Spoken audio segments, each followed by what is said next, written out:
getting my equipment set up. Welcome in, everybody. Happy Thursday.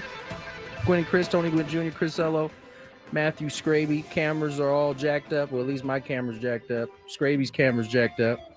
But we are here in the studio for the first time in, I don't know, how long has it been? Couple weeks at least. Longer. Yeah, I think it's been a little longer. But nonetheless, we are here together. Gentlemen, how's your day going? Feeling good, Tony. Final off day for the Padres. And ultimately, I guess this is going to wind up being the day that the Padres are actually officially eliminated from being able to take down the Dodgers in the NL West. The Dodgers are leading 8-0 right now in the fifth inning. So they win that game, and their magic number to clinch the division is 0. So the only thing left for the Padres, it appears, will be hoping that the Cubs lose 3 of their remaining 4 games, beginning tonight against the Mets, and then the Padres sweep the Diamondbacks. That's the only way we're going to be here next week. Otherwise, pack your bags for Chicago. And you and I talked about this a little earlier. I almost would just assume the Cubs win tonight and get it out of the way so that the Padres can ease through the weekend and get their pitching exactly the way they want it, and rest whoever they got to rest. Yeah. And because it's a long shot right now to get the home games. And I think as long as you have a chance to get the home games, you got to try and get them. But if the Cubs win tonight, then that's pretty much all she wrote. So we'll see. There's a lot of craziness happening down the stretch here. Right now you have in the American League, nothing's really sewn up yet, right? The American League is wild and crazy right now. Wide open and crazy, as Chris just explained. Detroit Tigers hanging on to the last wild card spot, 1 game ahead of the Astros. Not sure how the tiebreakers break down on their end. I'm not sure. The Astros are winning their game today in Oakland 7-0, so they're trying to keep some pressure on. On the flip side, on the National League side, the Mets, I don't know, they have gotten lucky to this point because they could very well be chasing, but they're a half game up as long until this game, the Cubs game starts. Or excuse me, the Mets game starts. Right. They're up. The Reds did win 2-1. So they're keeping some pressure on. So they're a half game until there's an outcome of the Mets-Cubs game. Right. If the Mets lose tonight, it'll be tied up going to the final weekend. We're 1 game out going into the day, and they're losing. And so this is gonna be an even tougher task. Yes, for them, they're going to come down here. Right. They're going to come down here. They got to play for everything. But I'm not really. I don't care. Yeah, right. It's not our problem. It's not our issue. We have other things to take care of. We got to get everybody healthy. We got to get everybody rested. And to that end, Tony, we talked about it on the roundtable a lot this morning. But this injury to Ramon Laureano is a shot to the gut. It really hurts. Because he's been great. Just simply put, he's been great. He's got a OPS well over 800 since he arrived here. And, that you lose Jason Adam a couple of weeks ago. I think that's being felt. That's a lights out arm that is not going to be there for you. And now you have a middle of the order bat. The good news for the Padres, they have enough depth in the sense that they can cover for it. Because, Gavin Sheets has played really well, and he's also learned left field pretty well. So I don't feel bad about him going in. The one thing, though, it does do is it weakens your bench, right? Because you'd like to have Gavin Sheets pinch hitting in a tie game in the 9th inning maybe, and he's not going to be pinch hitting because he's going to probably be in the lineup. So, it's going to be felt that Mike Schilt, who's been striking the right chord in my mind most of the season, said there's 2 things we can do. We can either figure it out or we can use it as an excuse. And to be honest with you, the Cubs are still without Kyle Tucker. I haven't seen him in a lineup yet. And so, they can either deal with it or use that as an excuse. He's a pretty good player. Yeah. So, this is what it is. And you said that this morning. You just got to go now. Yeah, we're at that point of the season. You're wasting time worrying Crying about over how spilt it milk, happened yeah. and all of that. At this point, you just need guys to step up. Gavin will be one of those guys that I'm sure will be, be looking at to take a little bit of the load, as well as O'Hearn, as well as Manny. I mean, it's going to take a team effort. That's how good. But that's how they got here. Right, 100%. But that's how good Ramon has been since he's been here. Yeah. I mean, he's second, I think, OPS since coming on board. Right. Yeah. No, he's been great. So he's been phenomenal. That's a shame. And hopefully they can win the first series, and hopefully he can come back. Although, don't hold your breath on that. I'm just saying. What I'm saying. That's wishful thinking as far as I'm concerned, because the second series, if they make it, starts a week from Saturday.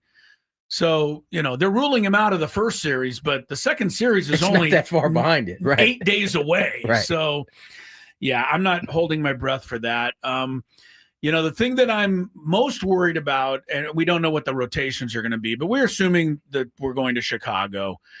And are the Cubs going to pitch back-to-back lefties against the Padres in the first two games? Because their two most esteemed pitchers, I would say, are Imanaga and Matthew Boyd. Their most successful pitcher this year has been the rookie, right? Yeah. Cade Horton. But he left his last start the other night after 3 innings and 29 pitches. They didn't announce why or what. They just said he's coming out as a precaution, something to keep an eye on.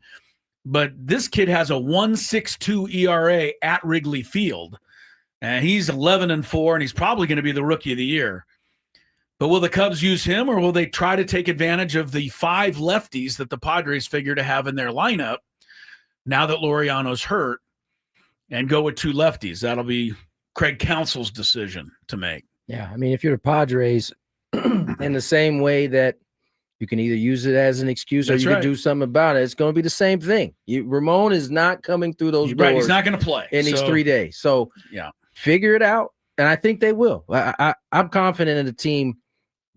A large part of this group, I shouldn't say a large, a good portion of the core has gone through this before, been able to go on the road, lock in, and figure it out. And so that they'll have to do it again. They'll have to figure out how to go into Chicago, take game 1, because that, from a percentage wise, is a game changer. Like that's so big. It's a game changer in this new format. Teams that have won game 1 have gone on to have success in the wild card. They've won most round. of these wild card series, and that's the only real, tidbit of information we've gotten out of the previous years, because the home team hasn't really done that well. The visitors, I think, won 3 out of 4 last year. The only one that won at home last year was the Padres. Yeah. So, going on the road shouldn't matter. The Padres are 8-8 at Wrigley Field since the COVID year. So they've had plenty of success there. And, they lost 2 out of 3 earlier, and the 2 they lost in April were to Imanaga and to Boyd. So, we'll see what the Cubs want to do, but the Padres only can control what they do. And I think it's Pivetta, and it looks like Darvish for game 2, and it looks like King if you need a game 3. Yeah. But, that would be the ultimate. Get it done in 2. Well, because then you could start King in the next series. That's right.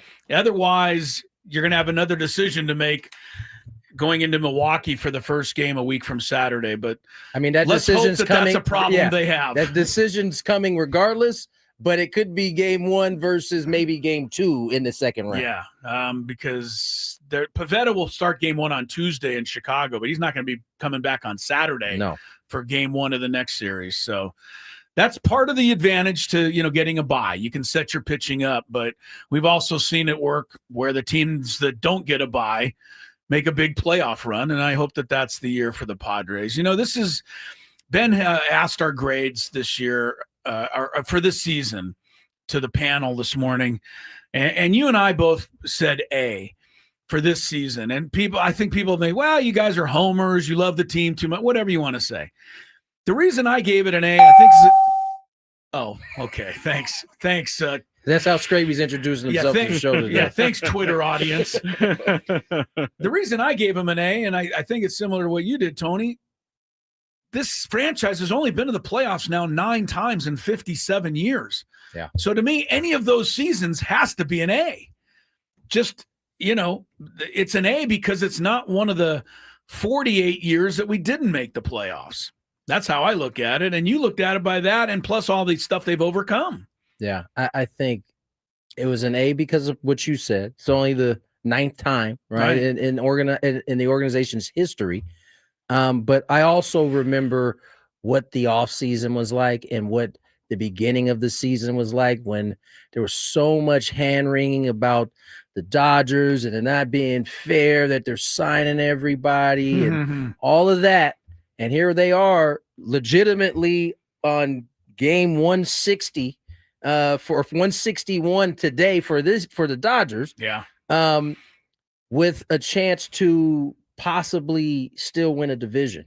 And I don't think that was in the cards for anybody. Now, you can also hand-wring about the opportunities they blew in terms of not being able to close it out.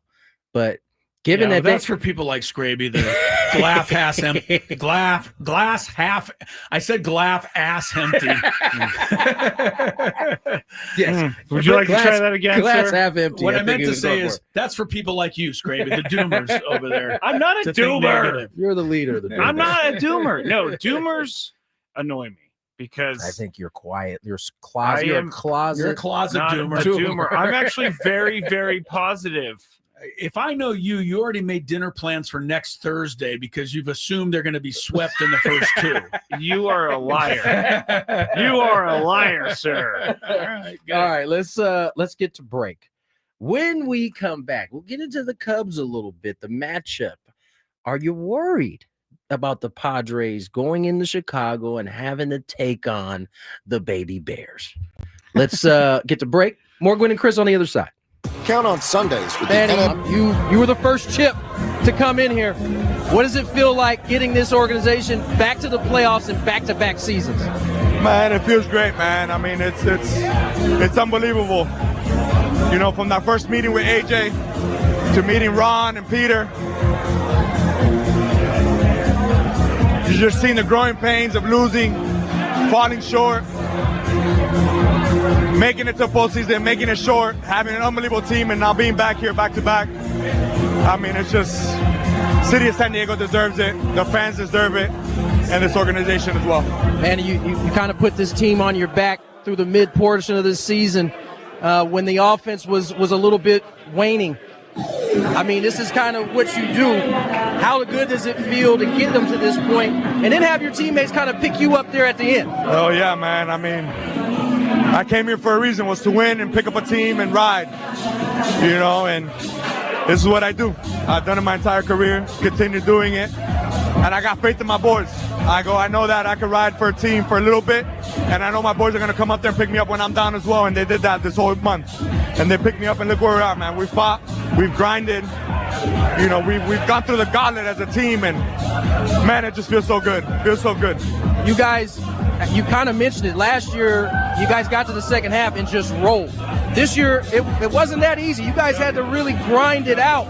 Does it make getting to this point that much more fulfilling when you had to work that hard to get there? I wouldn't say that because it's hard. I wouldn't say that, but man, it feels good to win. It feels good to win, to be back in this spot. And yeah, it hasn't been easy, but this team has fought. We fought since last year, and we're going to continue to do it. You guys got 5 more games to go against some opponents that obviously the Brewers are where they are. Really good. The Diamondbacks still in this bad boy. Yes, sir. What are you guys trying to accomplish in these last 5? We're not stopping. We're not stopping. Keep playing good baseball. We're going to continue to do it.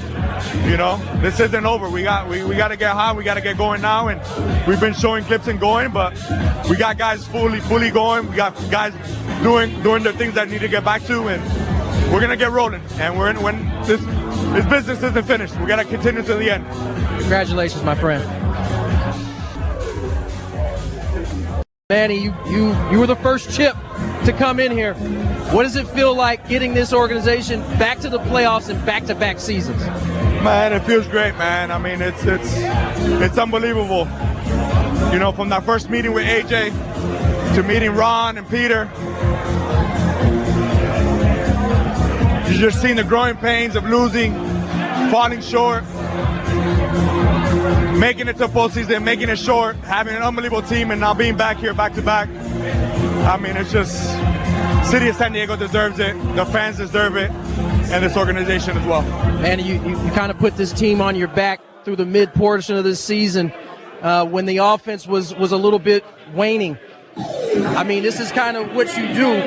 How good does it feel to get them to this point and then have your teammates kind of pick you up there at the end? Oh, yeah, man. I mean, I came here for a reason, was to win and pick up a team and ride, you know, and this is what I do. I've done it my entire career, continue doing it, and I got faith in my boys. I know that I can ride for a team for a little bit, and I know my boys are going to come up there and pick me up when I'm down as well, and they did that this whole month.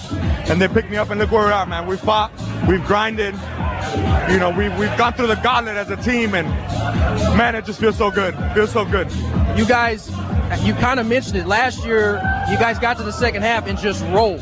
This year, it wasn't that easy. You guys had to really grind it out. Does it make getting to this point that much more fulfilling? And Chris, good to have everybody in the studio. But after today, we don't want to see you for at least another 3-4 weeks, Tony. Yeah, that's fine with me. That's fine by me. Here, and, fine by me. Yeah, we want to see you for a while. Padres are off today. Diamondbacks for the weekend to close out the regular season. If you're just tuning in, the division is going to officially go to the Dodgers unless.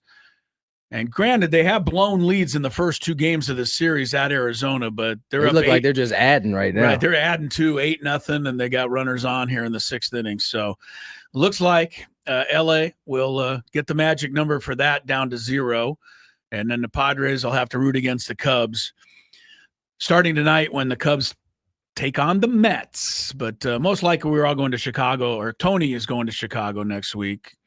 And Sammy Lev, I think, is going to Chicago next week. Yes, we can't say too much, but I believe he will be with you in Chicago.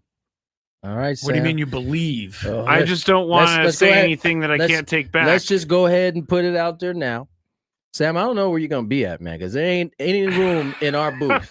I love you, but he's not going to be in there. There's no shot he's going to be able to. I can't imagine he would try. I mean, if you walk in that booth and Dave Marcus just gave you a look, that's all you need. He will. First of all, I have to say, to tell you guys, reveal this. Dave Marcus has been, going out of his mind for the past about since we were in Chicago for the White Sox series. He has been dreading. He talking about someone who's been pulling as hard as they possibly could for the Padres to either surpass the Cubs because he didn't want to go there. He don't want to drag the gear up there. He does not want to take the gear up. Yeah, you told us about this. Yeah, there's no elevator or escalator up there. So he is. And me and Jesse have been trying to get him prepared. Like, we're going to Chicago. Yeah, we're going. So get your mind wrapped around. Done. And he just refused to. I'm hoping now that after today's thing is over, right, he'll really be able to dig in on that. I want to give Dave a little credit here for being able to accomplish something that I was never able to accomplish. And to tell the story right, I have to go back to when I broadcast the Gulls games at the sports arena, because I sat at a table. There was really no press box there. I sat out in the open, kind of at a table. I had some room, but I was out among the fans, and there was always a couple of chairs there next to me. And every now and again, somebody just comes sit down. Somebody from the office, somebody from marketing, one of the players who wasn't in the lineup that night. And I hated it. But I never really said anything because I didn't want to be a bad guy and kick them out. Well, let's move now to the Padre booth. Dave Marcus sits lording above you guys. Lording, and sure. In that spot next to him, Tony, is a chair that no one sits in. No. But all the times I've ever been in the booth to say hi to you and Jesse, I have never really felt welcome enough to even try to sit in that empty chair. Oh my gosh, Chris, you're so right. I went in there one time. I haven't even thought about it. I'm like, okay, guys, see you later. I went in there one time. He doesn't want you there, and that's fine. I get it.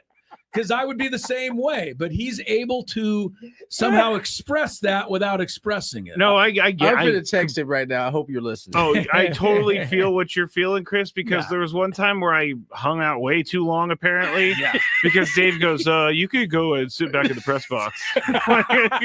Oh, you're trying to kick me out. I was just trying to enjoy the nice view we have here. Hey, you know what's funny? If you would have called anybody, are you trying to kick me out? No, not at all. I just wanted to let you know that you You could also There's more room over there. Yeah. But if you're standing there, you might be blocking his view of watching the international soccer game he's got up on the screen there in the Moldova playing against and Juventus. Yeah. So all right, Dave is our guy. Of course, he knows we love him, and we are. Everybody's going to be going to looks like to the Windy City next week, and it's to me it's going to bring back some memories of 1984, which was the Padres' first ever playoff. They played the Cubs. It started at Wrigley Field. The only difference was that one came back here. For the last 3 games, and of course all the magic happened and the Padres went to their first World Series, but that's probably to talk about next week. This Cubs team has not been great the second half of the season. They've been very mediocre. Offense especially. Offensively, they've struggled. They've had the injuries. Kyle Tucker, as I said, is out. Been out for a lot of the second half, and even when he's been in, he wasn't producing too much. Seiya Suzuki, who looked like he'd be MVP the first half, fell off of a cliff in the second half. Same for PCA. Yeah, PCA did very little after the first half because he was an MVP candidate at the All-Star break. And believe it or not, the Cubs were actually ahead of the Brewers by a game at the All-Star break. That obviously has not held up. The Cubs have gone 32-30. The Padres have gone 35-28 since the All-Star break. So Padres have been a little bit better. The big concern I have, again, is those 2 left-handed pitchers, and that just sticks in my mind. I looked it up. Imanaga this year has only given up 3 home runs to left-handed hitters, and he's given up a 572 OPS to lefties. That's really good. And Matthew Boyd has only given up 2 homers all year to lefties, and he's given up a 576 OPS. Those are 2 tough customers. And the Padres, you got to find a way. That's it. Now, because they're going to pitch, and if they don't, then the rookie's going to pitch, and he's been good too. Yeah, so you just got to figure. Listen, this is the time. This is the time to be who you're supposed to be, because when you are, a lot of success is ahead of you. When you're not who you are as a team or supposed to be, that's when you go home early. And so, I think the Padres will spend these last 3 games offensively trying to get right. For those who aren't right, there's a few guys going right now. O'Hearn's going right now. Can we interview O'Hearn again next week? We might need to. Yeah, we might need to. Taken off since. Although then. I don't know that I think they moved to the more national. You got to step on the podium and kind of get in front of the mics and things of that nature. But well, if he's what do you call it? Oh goodness, this happens to all of us.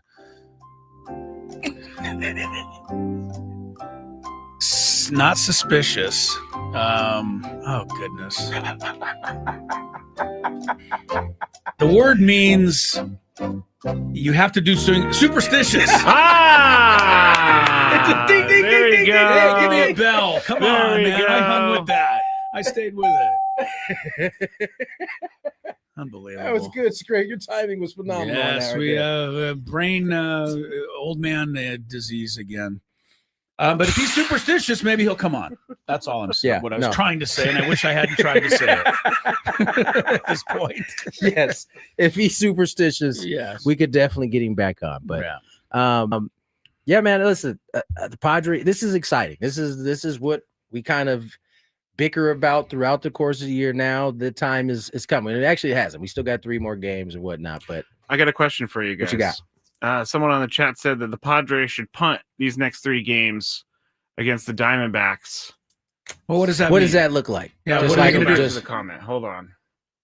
Like now punt as in don't play anybody? Says let the Diamondbacks overtake the Mets over the weekend. They'll have a better shot than the Mets against the Dodgers. That's crazy. That doesn't. Who knows? Okay, yes, but no. I don't know.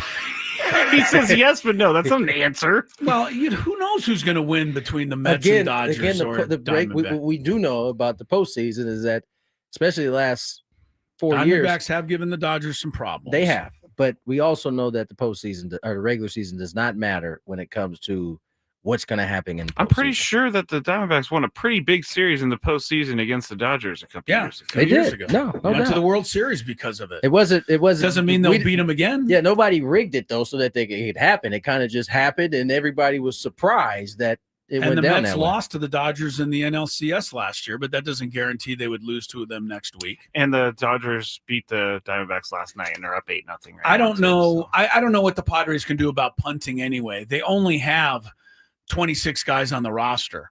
So if you sat out everybody, you wouldn't even have enough to play the game. You have to, go out there and play ball. What are you not going to try? You tell your pitchers to cough up some home runs? I mean, I don't know what punting a baseball Just go in game, there and throw it right down the middle. I don't know what punting a baseball game really looks like.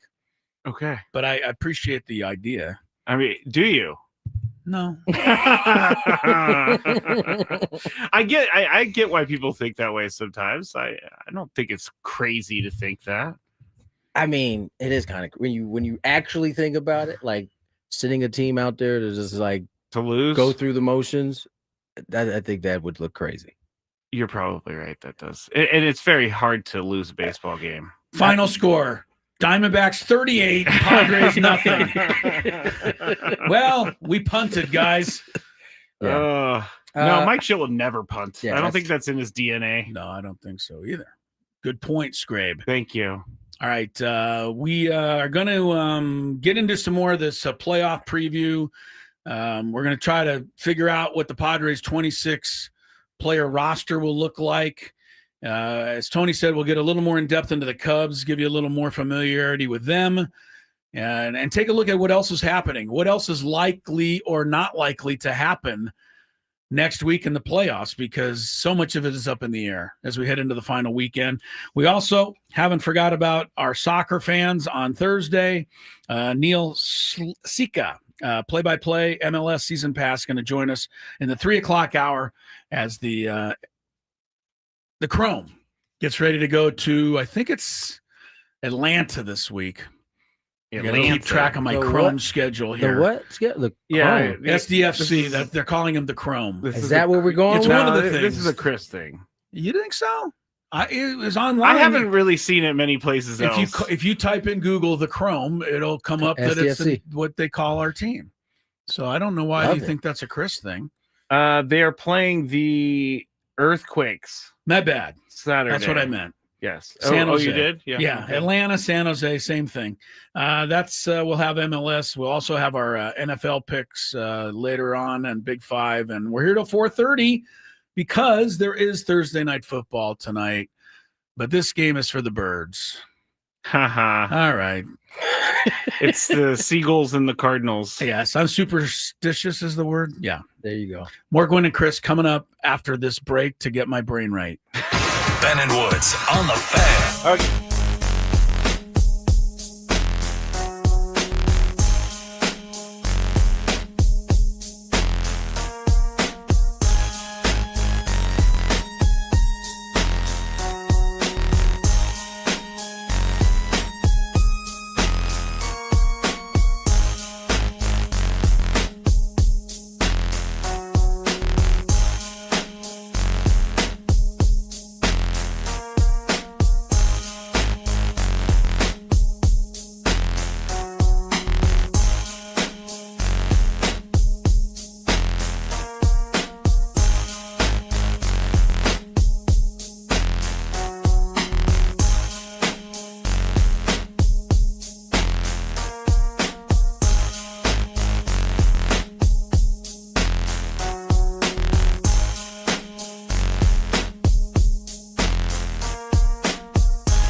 4 on the clock. Tony Gwynn Jr., Chris Ello, Matt Skraby.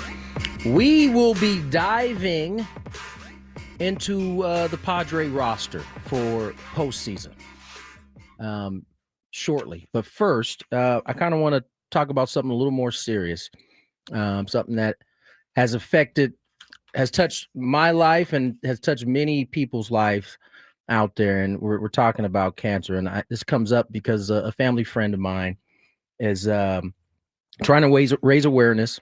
He's got a golf tournament out at Rancho Bernardo. He lost, his name is Chase Peckham. He lost his wife, Carrie, in 2023 to colon cancer. And so he reached out to me. And Skraby mentioned you don't think of women, colon cancer, but it doesn't pick any favorites. No. Cancer. And that's the tough part, right? Is that there's no rhyme or reason for what is happening here. And especially in young people with this particular cancer is starting to be on the uprise. So if you are a golfer out there or someone who wants to help raise awareness to this cause, this is a good one. It's Carrie's Boost for Blue Colon Cancer Awareness Classic. The goal is to get 120 golfers. They're about a little less than halfway full. That's pretty good. I think it's 30 foursomes gets you to the 120. Yeah. They're at 14 right now. And so what I'm going to do is after we get done with this segment here, I'm going to put it on my X account where you guys can go. And I think Skraby and these guys, Skraby and Chris will also retweet it. And you have a chance to, check it out. See if you want to get into a foursome, go play some golf, help raise awareness to a great cause. This is this is a cause that, as I said, has touched many, many people. Not just my family, not just the Peckham's family, but one way or another, somebody, even if it hasn't touched your family directly, somebody. Last year, well, I guess it's still this year. We've lost in our community, Bryce Miller and Scott Miller. Right. Yeah. Right. And I just, can't tell you how much both of those hurt. And I've been trying to figure it out the whole year. Like why and how and what did they do? Nothing wrong. No, those two got gentlemen to figure this out somehow about cancer. And it's those aren't empty words. We actually do have to figure this out somehow, someday. Can't just have this keep happening. Couple notes. Colorectal cancer is the nation's #2 cancer killer, but it doesn't have to be. With on-time screening, colon cancer can be found in the earliest stage when it's most treatable. Screening for average risk people should start at 45. It is important to realize that this cancer does not just affect older people. That's the other kind of misconception about colon cancer, that it's for older people. As I said, the colon cancer is rising in young adults.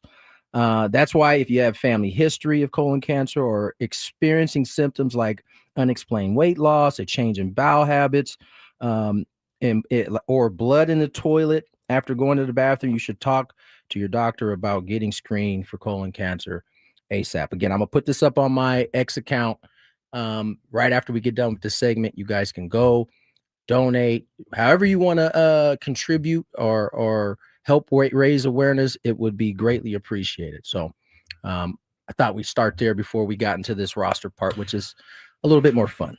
So yeah, a little bit more fun. Go have fun and play golf. I've played that golf course many times. Yeah, it's a great golf course. It used to host PGA Tour events like back in the day. So the greens are really tough, and it would be fun to go out there. You're gonna all go out and play golf as a foursome anyway. Yep. Soon. So why not, get involved in this tournament? Go play. Do something to help somebody, and it may end up coming back and helping you. Boom. All right, 26-man roster. For lack of having no better transition than that. Right. What do you got? I was looking at this today because I know you talked about it, Skraby, and what are the Padres going to go into Chicago with? I don't think there's too many question marks, honestly. Yeah. Had Laureano not been hurt, there'd be no question marks. But with him hurt, you're going to obviously have Fermin and Diaz. You're going to have Arise and O'Hearn. You're going to have. Let's do it. Let's go position. So that's that what way I'm saying. okay. So Arise and O'Hearn, first base. Second, and short, Cronenworth, Bogey, third base, Iglesias, and Manny. So that's 8. You got 4 outfielders for sure. Jackson, Fernando, Sheets, and Bryce Johnson. Okay. So there's 1 spot. And who do you want to give it to? Will Wagner? You want to give it to Matt McCoy? Mason McCoy, sorry. So, who else? Are you going to bring back Tirso Ornelas? You know what I mean? You're not. So, well, I was reading AJ Casville's article earlier about this, and he was predicting that Will Wagner will be on the wild card roster. Well, then he'd have to replace McCoy. That's all. Yeah. And also the 2 names that stood out to me on his article were Will Wagner, just because I honestly just don't get it. But the other one is Bradley Rodriguez. Let's go back. Well, we haven't done the pitching yet. Hold on, let's go back. Let's go back to the statement before that. You don't get what?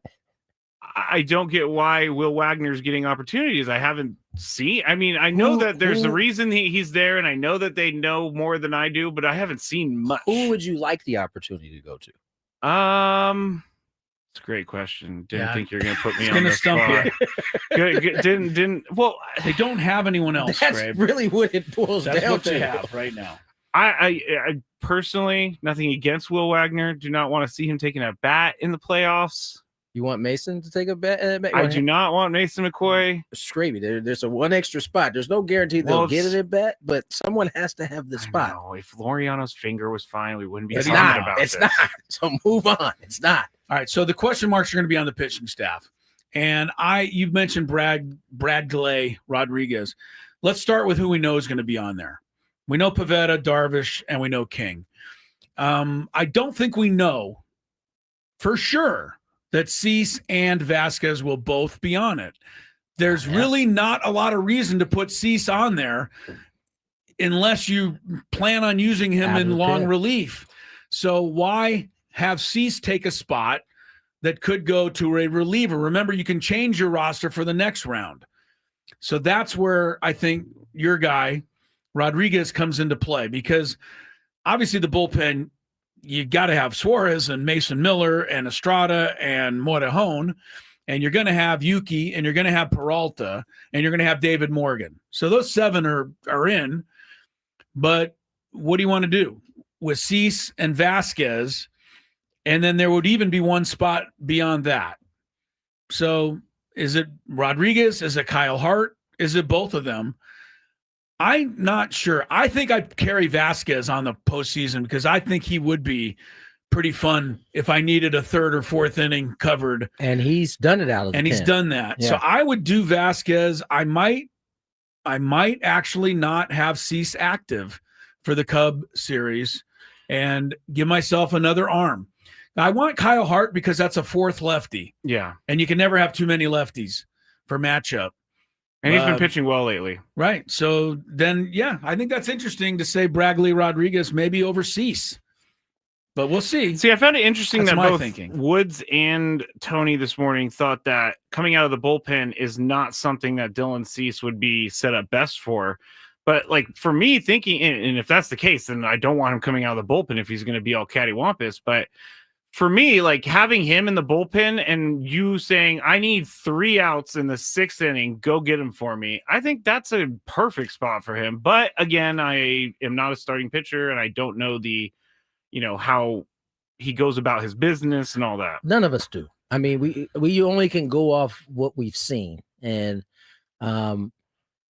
given that he has had, the type of weird year that he's had, I don't know if that's the best route It's for also him, a good point. So we'll see. I think I wouldn't be surprised to not see him on that roster. As you said, they only need 3 starters for this particular series, and whatever bullpen help you can get. And I think having a guy like Vasquez who's actually come out of the bullpen before, I think that means something as he get ready to put this roster together. And Cease to me is a starting pitcher. And that's just a different animal, totally different animal than asking him to, has he ever even pitched once in relief? That's a great, right? Would you want his debut to be in the 6th inning of Game 3 with a tie score? Especially considering the thing that he has struggled with the most. It's been command. Yeah. That's Good point, It's Tony. a heck of a spot to drop him in. Like, boop, go get him. Good luck. We're all counting on you, as the saying goes. It looks like every game he's played, he started. Yeah. So I think Cease is left off the roster. But I also still think he's a candidate to start game 1 of the Milwaukee series if they get there, because Pivetta can't come back from Tuesday to Saturday. And if the Cubs series goes 3, that means King and Darvish will not be available. To me, Cease is the choice, even though Vasquez pitched well against Milwaukee the other night. I think it's. I don't think that they're going to agree. Yeah, I think they go with Cease to start the Milwaukee series. If you didn't know anything you knew this year, right, and you got into a postseason, and you're like, all right, fine, we got King, Darvish, and Pivetta, and they're like, oh well, and when you get past that, you can start a Dylan Cease in game 1 of the second round. You'd have taken that in a heartbeat. You'd be like, what? Yeah, absolutely. That's like found money. I mean, because remember the idea behind giving the two teams, the top teams, a bye, and so that they can set their pitching up the way they want to, their best guys, right? The disadvantage for not getting it is that you got to roll in and you're shorthanded. And I think having a Dylan Cease in your back pocket in this situation, I think is a positive for him. So that's what I would do. But again, even though my phone line is open, I don't expect Mike Schilt to be calling to get any thoughts on my behalf. You look at the Cubs, and I'm trying to find the weakness for them, and it's pretty clear if you look at it. It is the comparison of the bullpens. It just is. Yep. I know it seems like you don't want. I'm looking at the starting pitching. The Cubs have 62 wins this year from their starting pitchers. The only team that has more than that is the Yankees with 63. So the Cubs have 62 wins by their starters compared to the Padres who have 44. So again, you're going to have to keep these games close for 5 or 6 and then win in the bullpen. And that's where the Padres have, been able to beat everybody. Padres have by far the best bullpen ERA. The Padres' record coming out of the bullpen is as good as anybody, 43-27. In fact, the Padres lead in bullpen victories. So that's part of it. The Cubs have more power, but they also play at Wrigley Field. That's so why I don't think that's. I think it's something but it's probably not as pronounced as we think. For that reason that you just named is why the offense is under the spotlight. Because if you get a lead, you are in much better position than anybody else in the playoffs. And so if the offense can get the lead and hang on through it through 5, you got yourselves a recipe that we've been talking about since we acquired Mason Miller. Now it's changed a little bit since Adam went down with the injury, but you still have the advantage with the 4 guys you got. I like what Woodsy said this morning. Can we just go Mason Miller for 3 or 4 innings every game? Would it really be a problem? Come on. You can rest all summer, pal. Yeah. We need you for 3 innings. Bringing back the old Goose Gossage saves. Gossage is somewhere listening. He's like, yeah, exactly. What's the matter with that? But I love that. The other thing is, Tony, and it's hard to do in the postseason, harder, but scoring 4 runs. And it's so funny. Everybody goes, you know what wins in the postseason? Pitching and defense. You know what really wins in the postseason? 4 runs. The team that can score 4 runs. 4 runs. There were 43 games last year in the playoffs, and I do weird stuff like that. Looked it up. In 35 of those games, the winning team had 4 runs or more. That's what it takes to win in the postseason. And if you score 4 or more, you're going to win 75% of the time. If you score 3 or less, last year anyway, you won about 20% of the time. So you can win 3-1, but it's sure a lot nicer to get 4. And I think you got to find a way to get there. That's got to be your thing every night. Just please do not give up any 3-run home runs. None. Those are killers. The 3 the 3 games in Chicago, all good weather. By the way, this won't be your typical. Next week. Next week, if they happen to play some night games, you don't have to worry about seeing the smoke coming out of anybody's mouth because it's not going to be that cold yet. It's going to be mid 70s, like 63 as a low. So that's much better conditions than we'd had when we went the first time. I'm looking at it. Tuesday, 81 degrees is the high. Wednesday, 74. so Thursday, 75. We all are really watching. What everybody should be watching now is to see if the Yankees catch Toronto. Yes. Because if the Yankees catch Toronto, I think the Padres will be destined for a night game in Chicago or a later starting game in Chicago. If the Yankees are not caught, or Yankees finish in the wild card spot, rest assured the Padres will play. Yankees are getting prime time, and the Padres are getting kicked to the afternoon. That's right. But that's the thing is that I don't think that's. I know I'm a little biased, but I don't think that's fair. I don't think that's the right matchup for people to be watching. I think Padres and Cubs. It's not about. Are you kidding me? You don't think they're going to want to put the Red Sox versus the Yankees in prime time? But I do. I don't know anybody that cares about the Red Sox. I think the only thing that could challenge that, honestly, now Padres Dodgers. is Padres Dodgers. And I understand why Red Sox Yankees makes it over Padres and Cubs, but I don't know anyone that cares. It. But I don't know anyone. I really was asking about this. You live in San Diego. Why? How would you expect to know anybody who wants to see Yankees and Red Sox over the Padres? I do have friends outside of the San Diego area. Not in the East Coast. In the Bay Area. And I said, they're in Cincinnati. They're in different places. I think Cincinnati's paying No attention one to wants to watch the Yankees and the Red Sox. Everybody wants to watch the Yankees and the Red Sox. And you watch the ratings will be through the roof if that's a series in the wild card. And I'll be sleeping during that game. You go ahead, take a nap, and then the Dodgers will play the last game for sure because they're the West Coast. So that's what Tony. If the Yankees play the wild card, Padres are playing in the afternoon. That's my guess. Me too. And if the Yankees, if Toronto ends up in the wild card and it's Boston, Toronto, then I do think the Padres slide down into that second to more last evening spot. Location for sure. So either way, the games are Tuesday, Wednesday, Thursday. I know Tony, you're a solid traveler and a lot of experience. My point being, solid traveler. I know. I can't. Tony, I think you're a real solid. You know what he is? He's a superstitious traveler. And he is a little bit. But you got to pack for like 7 days because you're going to go to Chicago. They'll go straight to Milwaukee for sure. We'll bus straight to Milwaukee for sure. Hopefully, yes. No, I will be. I will be packed up for two places for sure. Yeah. Can we go back to this Yankees Red Sox thing? Because someone said I'm coping on the chat, and they're from Michigan, and they want to watch that. Literally, tell me one player on the Red Sox, not you two. You're coping.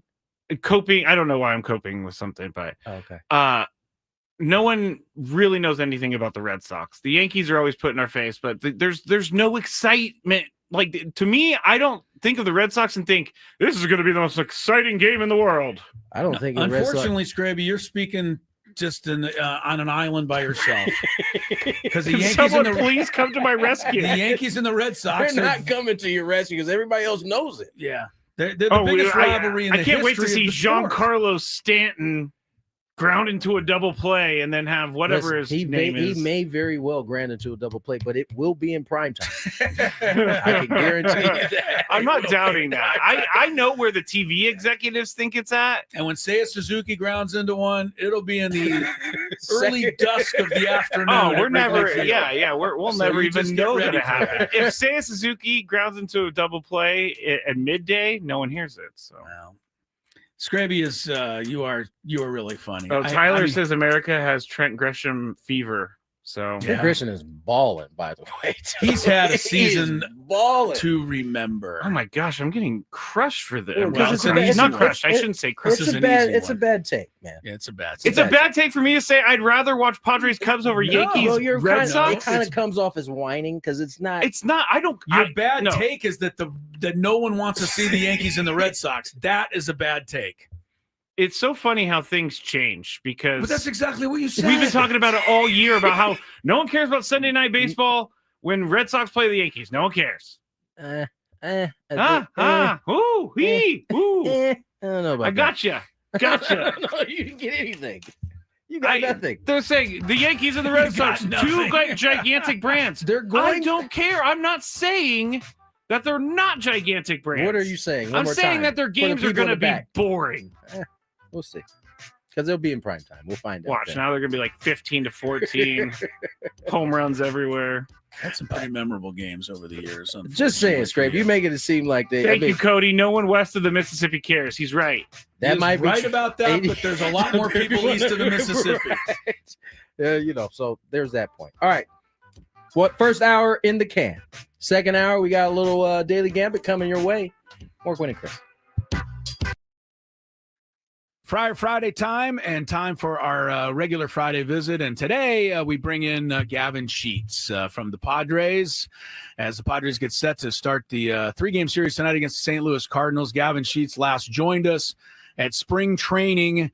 I don't know if you remember that particular interview, Gavin, sitting out there by the benches, but we were really impressed and we really couldn't wait to see you play. But really at that time, I don't think anybody was totally expecting what has happened since that time, which is, you having a great season and, putting yourself squarely in the middle of what the Padres have accomplished this year. So congratulations to you, and just talk a little bit about, what this season has meant to you so far.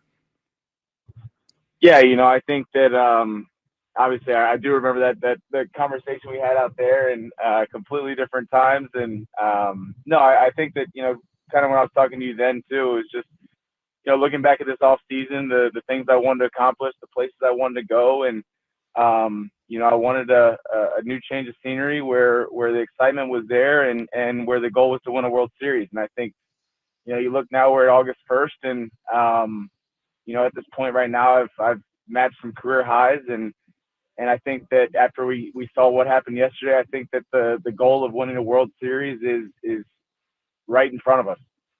Yeah. Gavin Sheets joins us here, Padre outfielder, DH.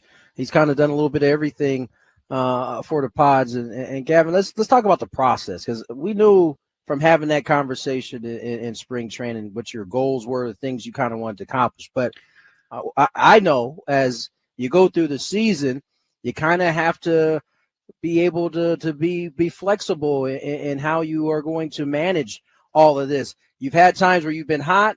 You've cooled, gotten back hot. What has that process been like for you, sticking with it through some of the ups and downs you've had?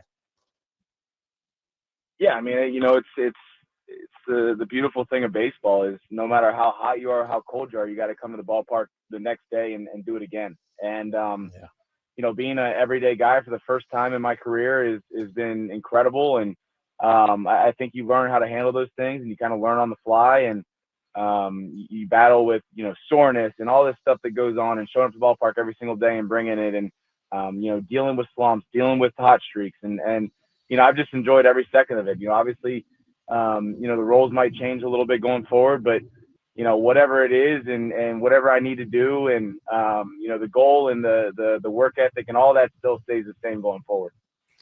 Gavin, you knew that you could come here and be a big contributor, and you told us that, and you had us believing.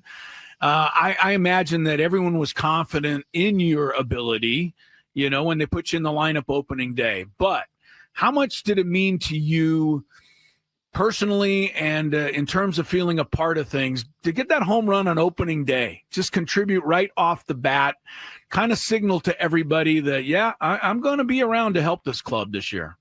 Yeah, that was I couldn't have scripted a better start. Obviously, that was about as cool as it gets. I hit a home run in the playoffs in 21, and that was about as close as, if not better, a feeling than I've ever had in my career. So that was just incredible. I mean, obviously playing in front of this home crowd and getting the first taste of it that day, and to be able to produce like that was a pretty special welcome to San Diego, to say the least. Gavin, obviously we got a chance to chat with your dad, Larry, out in Philadelphia. He was out on the field. And I imagine for him, as it was for my dad, watching you is probably much harder than it was for him to be on the field. How much has he enjoyed getting a chance to see your success and get to be an everyday player through most of this year so far? Yeah, you're 100% right. I mean, he stresses out more watching me than when he played for sure. But he's thoroughly enjoyed it. He's thoroughly enjoyed watching the brand of baseball we play, the way we go about our business, and obviously being a contributing factor to that has made it enjoyable for him. He can't stand the West Coast time zone. He said he's losing a lot of sleep because of it, but he's thoroughly enjoying every second of it. Friday time and time for our regular Friday visit. And today we bring in Gavin Sheets from the Padres as the Padres get set to start the 3-game series tonight against the St. Louis Cardinals. Gavin Sheets last joined us at spring training. I don't know if you remember that particular interview, Gavin, sitting out there by the benches, but we were really impressed and we really couldn't wait to see you play. But really at that time, I don't think anybody was totally expecting what has happened since that time, which is, you having a great season and, putting yourself squarely in the middle of what the Padres have accomplished this year. So congratulations to you, and just talk a little bit about, what this season has meant to you so far. Yeah, I think that obviously I do remember that conversation we had out there in completely different times. And I think that Number 2 of Gwynn and Chris, 3:01 is the time. Chris Ello, Tony Gwynn Jr., Mr. Skraby, all hanging out here in the Odyssey Palace Studios. The Dodgers are 4 outs away. Even their disastrous bullpen cannot blow this lead. 8-0 over the Diamondbacks, bottom of the 8th. I think they're doing something wrong, though. They're already preparing their room for the champagne celebration. You kind of have to do it this way. Well, when we were down there the other night, those guys, they were still running. They were running, trying to get that done. The Padres did a walk-off, though. That's different than leading 8-0. I know, but those guys all have PTSD from 2007 still, a lot of them. So they are reluctant to set up a whole place and then have to rip it down. So they wait a little bit longer. Okay. This is generally how it goes. I mean, they're up 8-0, bottom of the 8th. Yeah. I understand. But there are many stories of champagne being trucked right in front of the losing team out of their clubhouse into the other clubhouse. That is funny. That has happened many times. So that is kind of crazy. And then the guys walk in and there's like just a bunch of plastic around and they're all sad because they just lost. Trust me, if they lose, they have to get that plastic off and down before those dudes walk up in there. Okay. Yeah, it's not a good look to walk in there and have plastic draped everywhere and you lost. Yeah, no. Yeah, Dodgers are going to get the plastic here, and they'll get the division title. The Padres will get a trip to Chicago, assuming the Cubs win at least 2 of their remaining 4 games, which start tonight against the Mets. Going to the 9th inning now, 8-0 Dodgers. So, like I said earlier, the Reds kept the heat on the Mets. The Reds hung on 2-1. Noelvi Marte made a game-saving catch. I guess robbing Brian Reynolds of a tying home run in the 9th inning. It was pretty darn good. So that was the winner for Cincinnati, 2-1. They are a half game back. The Mets need to beat the Cubs tonight to stay ahead for the final wild card. And then all the American League stuff is a little later. I did want to touch on what a night it was last night, Tony, for the home run guys. Cal Raleigh, 59 and 60. Yep. Aaron Judge, 50 and 51. Ohtani, 53 and 54. He hit 55 today, I believe. Yes, he did. Who else? Schwarber. He's 55 and 56 last night. And then there's Edmundo Sosa, number 2, 3, and 4. He had a 3-homer game. He had 1 on the year coming in. But I don't know who hit further last night. Did you ever look that up, Scrape? Schwarber's home run against the Marlins, which was one of those line drives into the upper deck that looked like it would keep going forever, or the one Cal Raleigh hit into the upper deck against the Rockies. Those were both moon absolutely massive shots last night. Cal Raleigh, I think, has put himself 60 home runs. He's got to win the MVP right at now. the tippy top of that race now. I mean, 60 homers from the catching position. Switch hitter. I think. I mean, Aaron Judge has had another unbelievable, but they got to go to this. Cal You know what Raleigh this feels like? This feels like Lamar Jackson and Josh Allen, right? Like Lamar's numbers were better, but in the end, it was just Josh Allen was doing was just too much to overcome. It feels like that's where we're at with Judge and Kyle Raleigh. Judge has the better numbers overall, but what Kyle Riley's doing from his position and the team he's on, he has put them. They're about to win the division for the They've first time. won 15 of their last 16 games. Yeah, I just think they did win the division. Actually, they clinched it. They clinched it. Yeah, no, they've clinched, and it's their first since 2001. So, anyway, we'll see how that all goes. You were talking about distances. Yeah, well, Cal Raleigh, his farthest hit last night, 438 feet, and then Kyle Schwarber, 468. Schwarber 460, which definitely seemed like it was 468. Tony, you've been to Seattle. Yeah. How far away is right field's upper tank? That's where the ball went. I've heard that place is smaller than you think. The right field is kind of stacked up. Yeah. It's not like pushed back. Like the ball Schwarber hit here. I know. Remember that? Right field's kind of tucked back. Old Darvish remembers too. I bet you. Yeah, a little. Yeah, it's still the longest one at Petco Park. That's a heck of a shot at what is it? T-Mobile now? It's called a Safeco. Yeah. T-Mobile. Yeah, that's a heck of a shot. Big home run night. All right, let's get to some daily Gambit. There's a lot of games tonight. We got a preview, and we also have Thursday night football.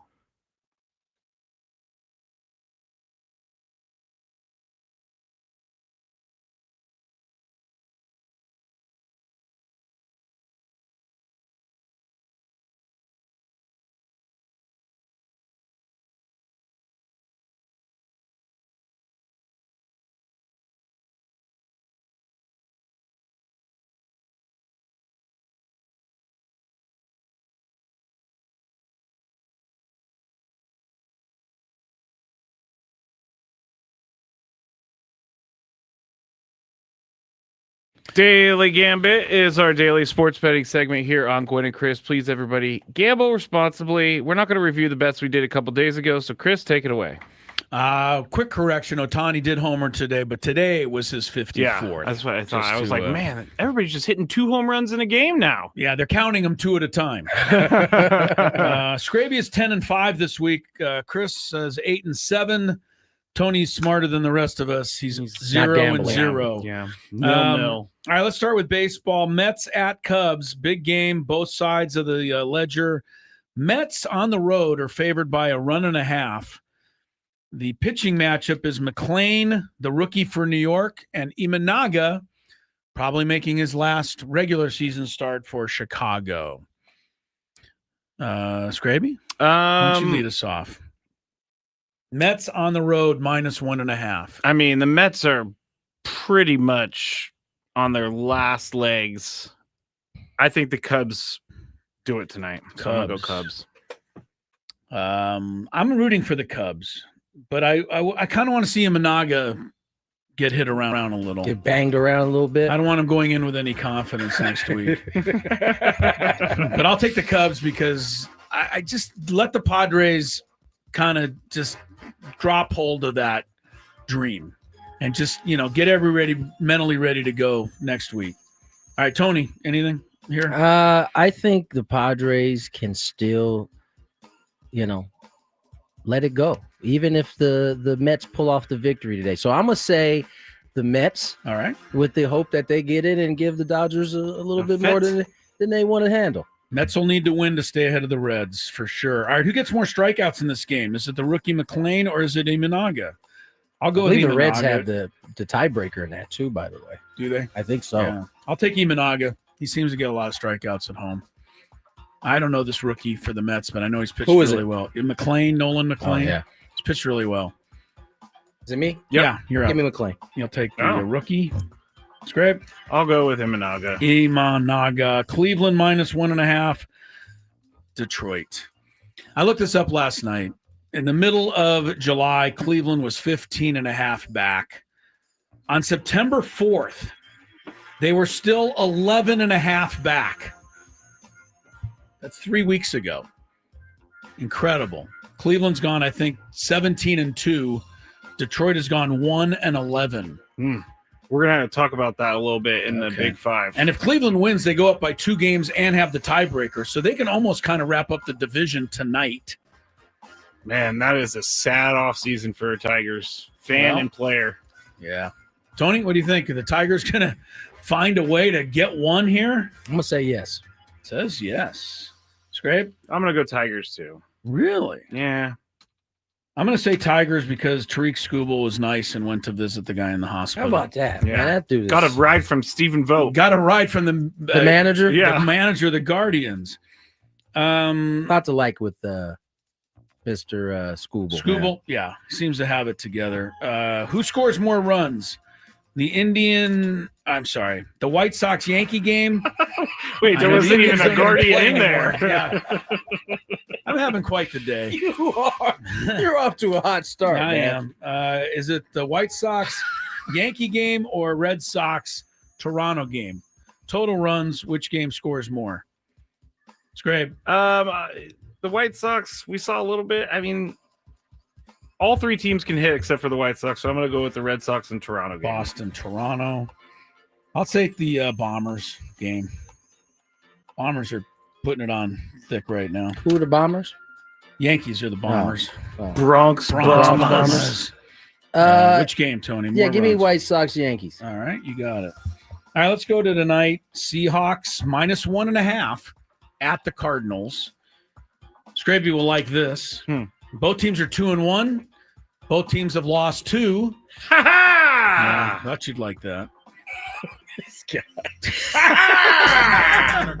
Although they got bad news today. Brandon Ayuk apparently not anywhere close to returning to the Good, team. you didn't want him anyway. He's even still on the. Yes, he's still on the team, Chris. I'm looking at this McLean pitcher for the Mets tonight. He has a 1.27 ERA so far. Yeah, he's nasty. Wow. That's why I picked. That's why you picked him. All right. I'm first here. I think Seattle's going to win on the road tonight. I have a feeling. For those who like this kind of stuff, Arizona is debuting its. What are they calling them? Not the City Connects, but football's version of City Color Connects. Rush. I don't even know if that's what it's called. No, it's not that. It's the. Oh goodness. Oh, it's the fan. It's called like for the fans. Is this the uniforms you're talking Yeah. about? I can't remember the name of it, but I know what you're I'll talking look it about. up, but they're debuting theirs tonight. Who is? Cardinals. Cardinals? Oh, these are the white ones you were talking about. They're white with kind of a sandy look. I'm what are they calling them? My goodness, I'm just having all kinds of issues today. Rivalry jerseys. I was about to say fans. That didn't seem right. No, they're called the rivalry I never uniforms. said I was right. Yeah, Cardinals are wearing the Threw me rivalry off. uniforms I was going to say tonight. it had something to do with rivalries. Yeah, that's what it is. Anyway, I'll take Seattle and let Arizona wear the rivalry uniforms. Tony, Seattle -1.5 is the wager here. Give me the Cardinals. Gonna take Cardinals. Kyler Murray and company. It's great. These are two teams you don't want to root for, but No, unfortunately, the Seagulls. Well, the Seahawks are good now. He's changed. He's transferred over to hating now. Who's your new hate team? We've been talking about it. You no longer hate the Seahawks. He hates the Seahawks. Yeah, I hate No, the there's a Seagulls. new team that you. Eagles. Eagles. That's who. Oh, he yeah. hates. Oh, yeah. yeah. Oh, yeah. Eagles. Oh, yeah. His list of teams he hates is like unscrolling under his yeah. things. Right to start dropping your book now. Whenever we talk about a team. I hate this team. I think the Cardinals are a good team, but I think James Conner being out for the rest that of the might year is going to hurt. hurt them. I'm going to go with the Seagulls. Seagulls. He likes to call them that because A, he hates them, and B, he's right. Seahawks is not an animal. It's not a real animal. Not a real animal. People just assume it is. All right, more yardage here. Smith and Jigba -20 yards. That's your guy. Smith and Jigba is my guy, Tony. You're right. -20 yards versus Trey McBride. 20-yard advantage, Smith and Jigba here. Tony, your pick. Give me in Jigba. Smith and Jigba. It's fun to say that. How about you, name. Scrape? You going? What? I said it was a tough name. Oh. Trey McBride is too good to be held down. I'm going to go with him. All right, I'll take Jackson. Who, by the way, spells his. Do you know how he spells his first name? With an X. Jaxon. Dark. Everybody's got to put a little spin on something. Kyler Murray over under 30. Is he from Louisiana? Smith and Jigba? I don't know. He went to Ohio State. That's Smith and Jigba. Jackson. Dart. Oh. Oh. Isn't that what you were talking about? No, I'm talking about Jackson Smith and Jigba. Well, that's the second one because I think Jackson Dart He spells is his name? JAXSON. Okay. Oh, goodness. Another X, though. Another X. X gonna give it to you. Let's try Kyler Murray, 30.5 rushing yards, and then we got to get a break.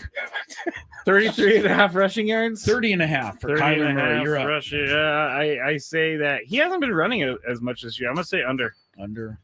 I think it's an over. He likes to show off on prime time. Yep, over. Over. Okay, we got to go to break because we got our soccer guy coming up. MLS coming down to the wire. Should SDFC have this year's league MVP?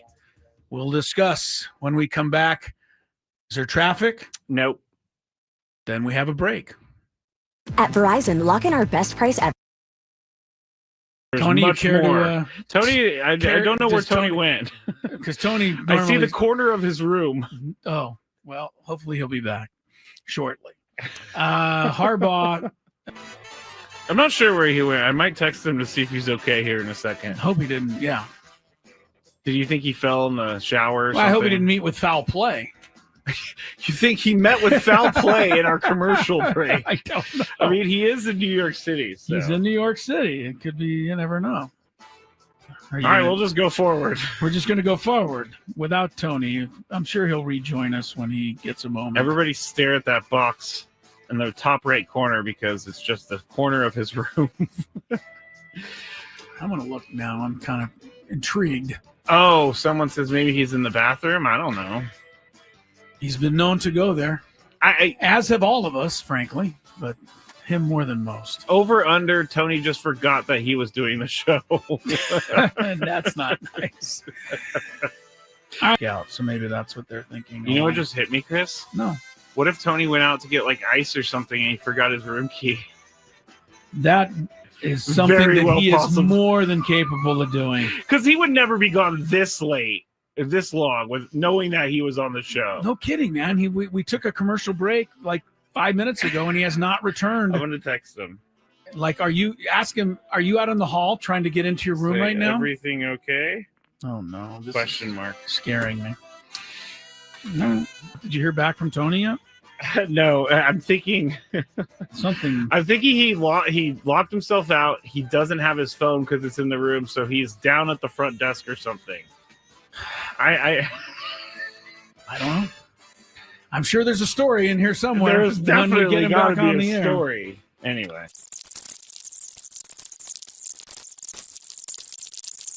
I was very concerned about Tony, and I took him off the screen because he's not back. I guarantee you he got locked out of his room.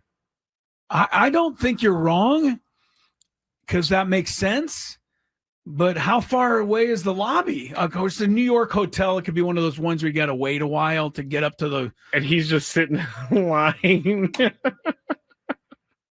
I don't know why I find this so funny, but it is. Well, it's funny to me. it's funny if he comes back with a funny story. Yeah, like it's I locked not myself funny. out. It's not funny if he fell and hit his head somewhere Well, and we don't know where he is. That's not funny. Of course, that's not funny. He's obviously not with his phone because he hasn't gotten back to us.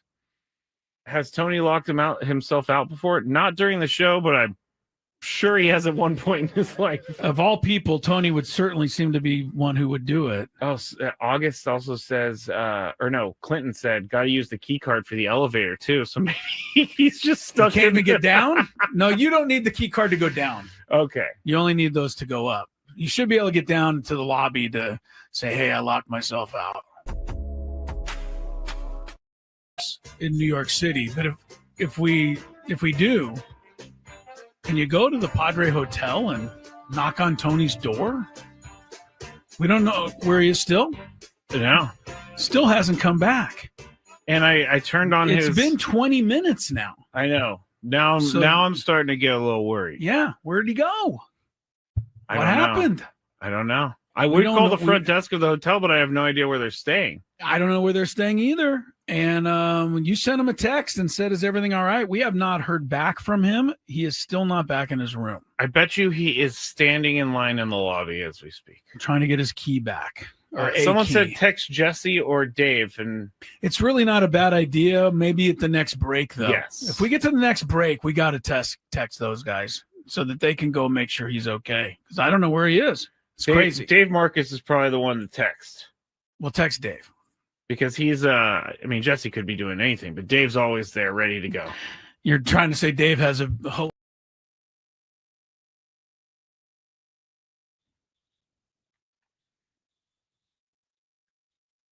Back at it again here. It's 3:19 on the clock. Tony Gwynn Jr., Chris Ello, Matt Skraby. MLS season winding down. Already? Yeah. God, they just started, it seemed like. San 8 months ago. San Diego FC, the Chrome, as some are calling them. Chrome E Azul. The Chrome E Azul. Also, if you're going to go with that, you might as well just go SDFC. Chrome E Azul is lengthy. I'm looking for is it the Chrome or Chrome E Azul? I think it's Chrome E Azul. Chrome E Azul then. That's right. Chris. Having an historic season in their first go-round. MLS still sitting atop the table now. Chris, you were just kind of explaining though that it's getting tighter. It's getting a little tighter. Yeah, huh? They're up by 1 point over Vancouver, but Vancouver has one extra match left. So they play 4. Vancouver has 4 to go. SDFC only has 3 to go. So they have a chance to pick up points in that regard. So if SDFC wants to win this division, they're going to have to take care of business. And from what I can tell, Tony, this will be their final home fixture of the year, Saturday night against San Jose. Final regular season match, because their last 2 are on the road. So I think the San Diego faithful should go out and salute this team for sure on Saturday night. Listen, the Padres got things locked up. You could certainly, go ahead and check out the was it Chromie? I guess I got it wrong. It's Azul E Chrome. Oh my gosh, you just giving us blue wrong. and chrome. You know what, SDFC. That's what we're gonna go with. Let's get to our guest, Neil Sika, play-by-play for MLS season pass. Neil, thank you for joining us. How are you? I'm great. You guys are still solving that nickname. Neil was only selling because we just don't know, Neil. We just don't know. We've been trying to figure it out here all day today. Yeah. I want to talk a little bit about Go ahead. I was going to say this team deserves a lot of great nicknames the way they've had their debut season. That's for sure. They have. I want to talk a little bit about Anders Dreyer. I mean, he's having a terrific season. He kind of burst onto the scene here in San Diego, and there's talks of him, being in this conversation for MVP. Now he's up against Messi, one of the all-time greats. How do you see this shaking out? Does he have a legitimate chance to take home an MVP? Absolutely he does. And I said this, I believe, 3 weeks ago on this show when prior to the Portland game, which finished 0-0, if San Diego wins the Shield, then Anders Dreyer should be MVP, and Mikey Varas, who I still think, regardless of whether they win the Shield or not, should probably be Coach of the Year. Yeah. And I'll stay with that. I'm not changing with it. Now, the thing now, though, with Miami and the way they took care of New York City last night, and Messi's got the Golden Boot lead, he's coming strong. And that team has an opportunity to be there on 70 points again if they win out. But this is MLS. It's a crazy league.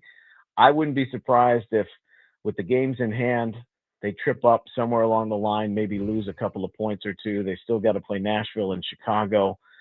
But Anders Dreyer is a guy, and in talking with him even this week, he's not focused on that. Mikey Varas isn't focused on that. This is the semblance of a team to the fullest extent. From day one, they haven't tripped up, even with some of the small setbacks they had throughout the course of the season. So I think for them, it's handling themselves over these last 3 games with 2 desperate teams, including San Jose on Saturday and Houston coming up next weekend. They've also got Portland.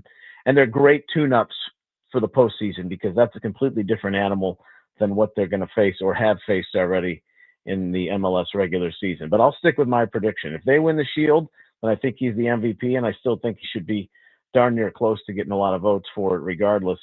But should that work out, then, yeah, I think he should take home the Landon Donovan MVP award. Well, I think we can still talk about it, even if he's not focused on it. It's fun for us.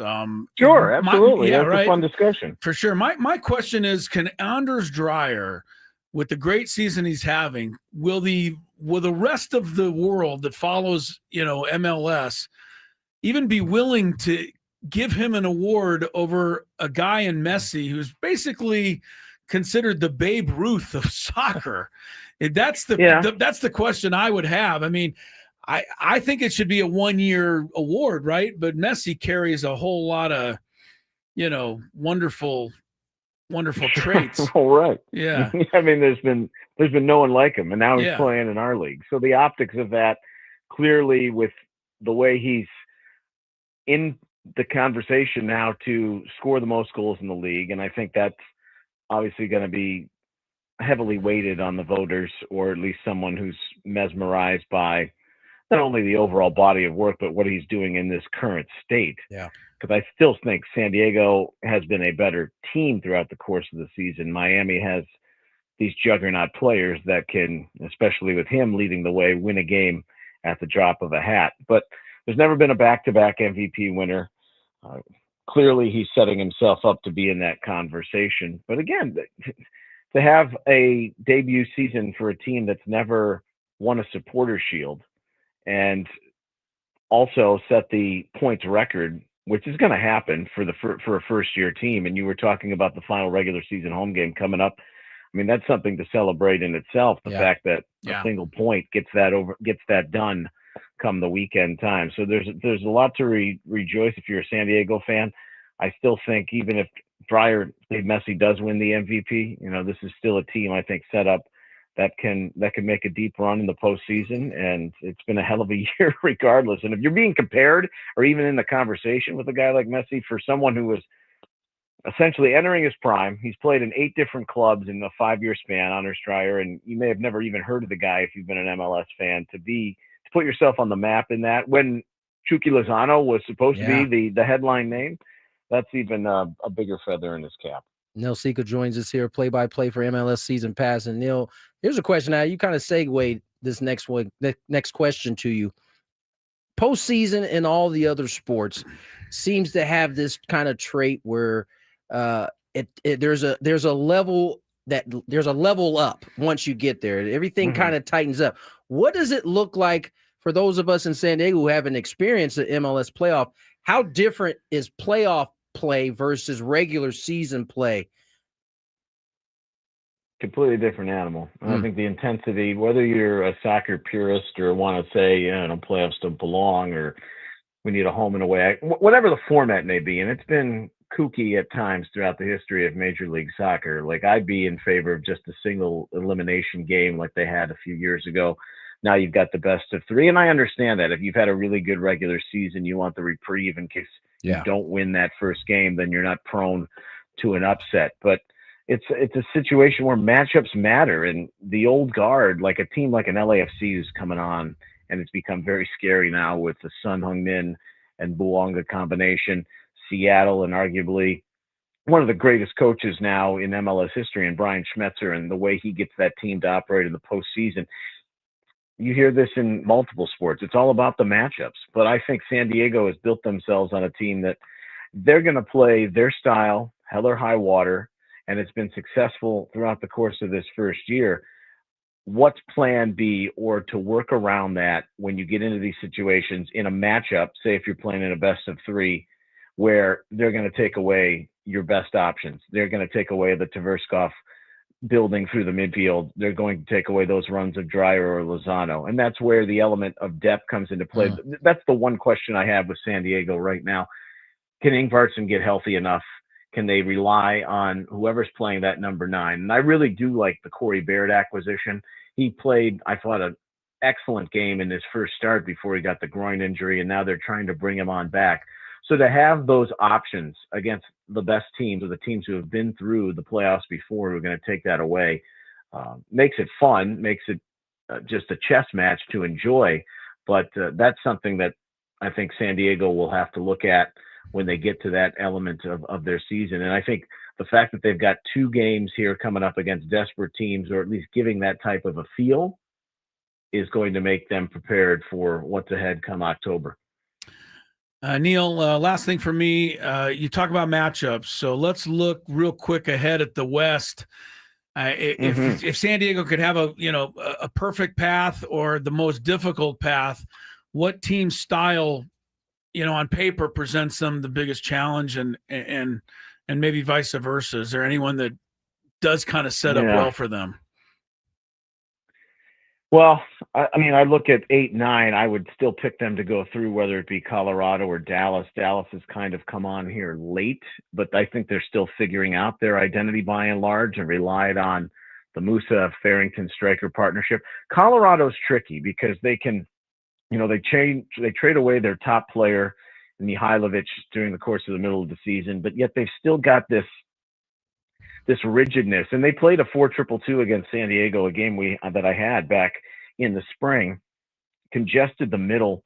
Teams like that, or if Houston gets in, that's a team that's had some playoff experience, and a lot of those guys won a U.S. Open Cup in 2023. And while their back line has been a mess in figuring out who's going to stay healthy and play, I think both Colorado and Houston could make it a little more difficult than it should be if they were to play in the first round after that 8-9 matchup. That's not saying that I don't think San Diego will win. When push comes to shove, I think there's a free-flowing game there where they would match up well with the likes of a Vancouver. Minnesota's a team that if they play them in the later rounds, they just saw them. They dominated that game. But Minnesota can frustrate you because they can absorb so much, do so little, and then find a way to win the game. But ultimately, it'll come down to, we're plucking through here these Western teams. I'd like their chances up until they play a team like LAFC and then Seattle. And then in a one-off, if they get them in those type of games, then anything can happen. But those are the two teams, I think, right now that sharpen the pencil toward the end of the season the best, and have done that over the course of the last half decade better than anyone in the league, especially with Cherundolo and the coaching that they have. Schmetzer, same thing. Those are the teams that still, I think, are the teams to beat in the West. Not that Minnesota, Vancouver, San Diego have all been great stories, but I like them to get out of the first round, and then you see what happens in a one game. And I don't discount Mikey Varas and what he's put together in year one with the game plan and how they're always ready to play. So it would not shock me even if they made a run to the Western Final or by and large got to MLS Cup in year one. But I will say, it's going to be tough to overcome with the way that Sun and Luongo or even a Seattle, when it comes to playoff time and they're fully healthy, presents the challenge in the West. No doubt about it, Neil. We certainly are looking forward to that last game coming up here and the playoffs thereafter. We appreciate you coming on and spending some time with us. Yeah, it's going to be an exciting October, especially with the Padres and everything. They get by the Dodgers. You could really have something cooking there. That would be the perfect scenario. No doubt. Well, you got the Padres, you got the Azuli Chrome. All kinds of fun stuff. So thank you for your time, Neil. Thanks, Take care. Neil. Guys, a pleasure. Thanks for having me. Neil Sika, play-by-play for MLS Season Pass. Always fun to have on. And man, it's been a good sports year for San Diego. I mean, the Padres in the playoffs, the Wave is in the playoffs, and SDFC. I almost took a flyer there on the nickname. Azuli Chrome. Yeah, Azuli Chrome. He brings up the fact that Seattle and LAFC are maybe the teams to actually beat. Right now, those are the 4-5 matchup, which means if SDFC does get through the first round, which people expect, their second round is going to be either LAFC or Seattle. That may be the real biggest test of them all, according to at least what Neil's saying. So we'll see. But yeah, final home match is this Saturday. So I think we got to make a little bigger deal out of that. People got to get out. They should. I'm sure they will, because this team has been, the support's been great all year long. The field's holding up. Remember that last year when we were having grass problems down at Snapdragon? The one thing that I think happens, and I don't think any of us think is the grounds crew. They figure out better ways as you get a chance to keep doing it. And so you're not having the same issues this time of year that you were having last year, which is a sign that they've kind of figured it out. All right, let's get to break. On the other side, we got a Grande Cinco. Big five, Tony. Big five. Big five. Why are you so upset? Because I thought, isn't it early? Isn't it, because we're only going till 4:30 today. Oh, that's why I was thrown off. I knew a Grande Cinco, man. I just was like, why are we doing it at 3:30? I forgot. We hadn't even mentioned that, have we? That Thursday Night Football. I don't think we mentioned that all. We've mentioned it a couple times. That's how I led off the show. I couldn't wait to get out of here. Well, you didn't lead off the show because I led off the show. Oh, he got Nice Tony try. got ya. Tony got ya. All right, let's get to break. Big Five on the other side. From the 855 game. Thank you for listening to 97.3 The Fan. Be back shortly. I would be back shortly if the thing will click. See, I'm clicking. I'm clicking. I have no idea what's happening. It's not playing any commercials right now. Well, this is just great, everybody. Let me see if I could try to start another one. All right. Well, this is awesome.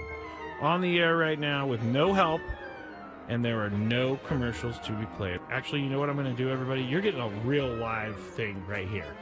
This is real live Matt Skraby.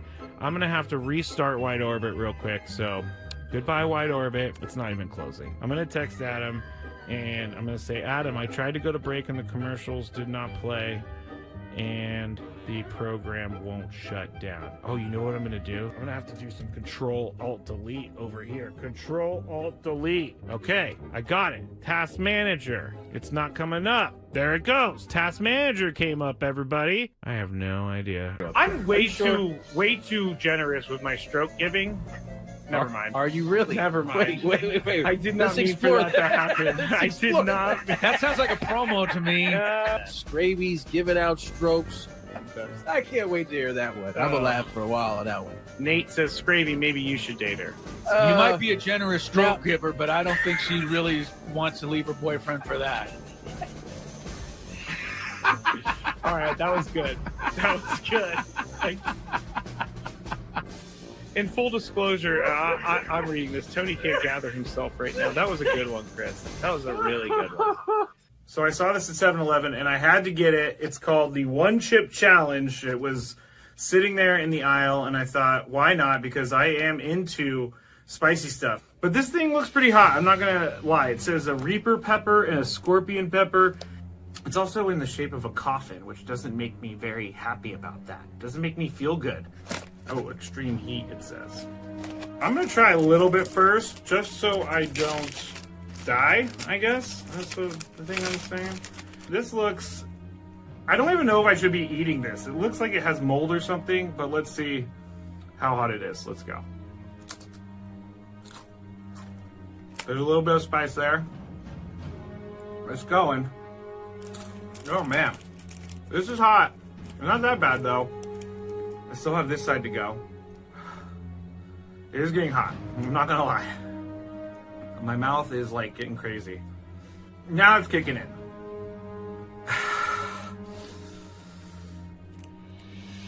I'm not sure if I'm gonna finish this. Honestly, it's getting serious. I gotta go with the milk. My mouth is dying right now.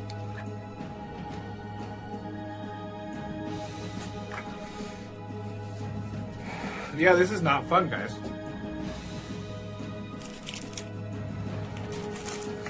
Never gonna do that again because my mouth is on fire. Thank you for listening to 97.3 The Fan. Be back shortly. I would be back shortly if the thing will click. See, I'm clicking. I'm clicking. I have no idea what's happening. It's not playing any commercials right now.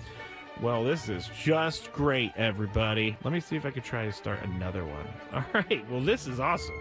On the air right now with no help, and there are no commercials to be played. Actually, you know what I'm going to do, everybody? You're getting a real live thing right here. This is real live Matt Skraby. I'm going to have to restart Wide Orbit real quick, so goodbye, Wide Orbit. It's not even closing. I'm going to text Adam, and I'm going to say, Adam, I tried to go to break, and the commercials did not play, and the program won't shut down. Oh, you know what I'm going to do? I'm going to have to do some Control-Alt-Delete over here. Control-Alt-Delete. Okay, I got it. Task Manager. It's not coming up. There it goes. Task Manager came up, everybody. I have no idea. I'm way too generous with my stroke giving. Never mind. Are you really? Never mind. Wait. I did not mean for that to happen. I did not. That sounds like a promo to me. Skraby's giving out strokes. I can't wait to hear that one. I'm going to laugh for a while on that one. Nate says, Skraby, maybe you should date her. You might be a generous stroke giver, but I don't think she really wants to leave her boyfriend for that. All right, that was good. That was good. In full disclosure, I'm reading this. Tony can't gather himself right now. That was a good one, Chris. That was a really good one. So I saw this at 7-Eleven, and I had to get it. It's called the One Chip Challenge. It was sitting there in the aisle, and I thought, why not? Because I am into spicy stuff. But this thing looks pretty hot. I'm not going to lie. It says a Reaper pepper and a Scorpion pepper. It's also in the shape of a coffin, which doesn't make me very happy about that. It doesn't make me feel good. Oh, extreme heat, it says. I'm going to try a little bit first, just so I don't die, I guess. That's the thing I'm saying. This looks... I don't even know if I should be eating this. It looks like it has mold or something, but let's see how hot it is. Let's go. There's a little bit of spice there. It's going. Oh, man. This is hot. It's not that bad, though. I still have this side to go. It is getting hot. I'm not gonna lie. My mouth is like getting crazy. Now it's kicking in.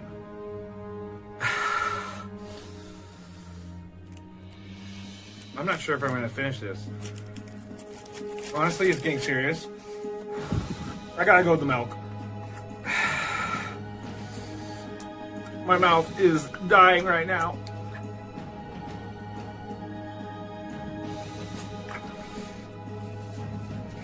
Yeah, this is not fun, guys.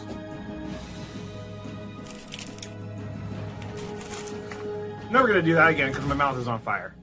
Thank you for listening to 97.3 The Fan. Be back shortly. I would be back shortly if the thing will click. See, I'm clicking. Hi. Gwynn and Chris, 3:40 the time. In case we hadn't mentioned it yet, we're off early tonight, Tony. We hadn't mentioned it, I'm telling you. We're mentioning it now. Try and make me feel crazy. Thursday night football coming up. Pregame about 4:30. Crazy? Is that what you're trying to say? We definitely mentioned Thursday Night Football. I said Seagulls like 12 times on the show already. I'm saying we didn't. No, what? We're not doing this. Go ahead. Seahawks, Cardinals, Marvin Harrison. Bust? Like, are we done with him? Nope. Are we giving him we are not. Oh, you have him on your club. Yes. You're hoping he bounces. Hasn't cost you any problems yet. You're 3-0. But Starvin Marvin has not had a great start to the season. He hasn't had a great start to his career. Yeah. But that'll be a good game tonight, I think. And we'll get to some more football talk and I'm sure other stuff in today's earlier than normal rendition of the Big Five. From the 855 Get Ross Traffic Center, protecting San Diego after accidents or injury. We're jam-packed right now on the southbound side of the 805, right by Telegraph Canyon Road, all because of a collision. And there's another crash. This time it's on the southbound side of the 5 at Claremont Drive, so it's very slow. And you're just hitting the brakes on the 8 from the 5 all the way to the 15. I'm Sue Alder with Gwynn and Chris, San Diego's #1 sports station, 97.3 The Fan. It's that time of the show when we check on the latest in sports. Only the most important topics and questions are brought to light. Stop what you're doing and listen. These news stories will astound and amaze you. The one, the only. Oh my God, who the hell cares? The Big Five starts now on 97.3 The Fan. If you love Mediterranean food, try Spiro's for authentic Mediterranean cuisine in Coronado or La Jolla. For dining or takeout options, visit spiroscuisine.com. Also, this hour on 97.3 The Fan is brought to you by Visit Las Vegas. Escape to something a little more fabulous with the first ever fabulous 5-day sale from September 22nd to the 26th, so it's over tomorrow. Find deals at all your favorite Vegas hotels. Plan your fabulous escape and learn more at visitlasvegas.com. All right. Number 5. I don't know if you guys saw it Chris always says the paper, because that's where Chris reads his Union Tribune Padres articles. But Annie Halbrand wrote an article this morning in the Union Tribune detailing how much postseason experience this team actually has. And here's a side note. If you want to know how hard it is to get to the playoffs, Jose Iglesias is an example. He first got to the playoffs in 2013 and then had to wait until last year to get back to the playoffs. That's 11 seasons. So that kind of gives you a little bit of perspective on how difficult it is to make the playoffs. But Tony, you're up first. With the Padres making the playoffs 4 out of the last 6 seasons, how much does playoff experience help this team? A lot. I don't know that it's going to count for like 6 games or anything like that, but it doesn't have a 6 WAR. I don't think experience has a 6 WAR, but I think it's important. Like when you get into those moments, it's just different. Like it's not the regular season. You get into that box, there's an energy that you have to contend with that I don't think you have to in the regular season. That you're playing so many games that are kind of the same, that unless you are, one of these teams down the stretch that are like, you're not in, it's impossible to emulate that mode. But the fact that these guys have all been in it, not all of them, but most of these guys, there's a lot of playoff experience. Manny, Xander, Toddy, Jackson last year. I think Laureano's got playoff experience. Got playoff experience. Ryan O'Hearn, I'm not sure. O'Hearn's got a playoff experience from Baltimore going a couple years back. Yeah. So these guys have all kind of cut their teeth, and there will be a moment where that matters. I don't know when it pops up. Could be the first inning, could be the 9th inning. Who knows? But I think it's better to have gone through it and know what to expect versus not having done it at all. Chris, how much is playoff experience going to help this team? We'll find out. Thanks. Sorry for giving you the obvious answer. I hope it helps, because I think they have more than the Cubs. Not that the Cubs don't have any, but the Padres were in the playoffs last year, so that there's an advantage to that.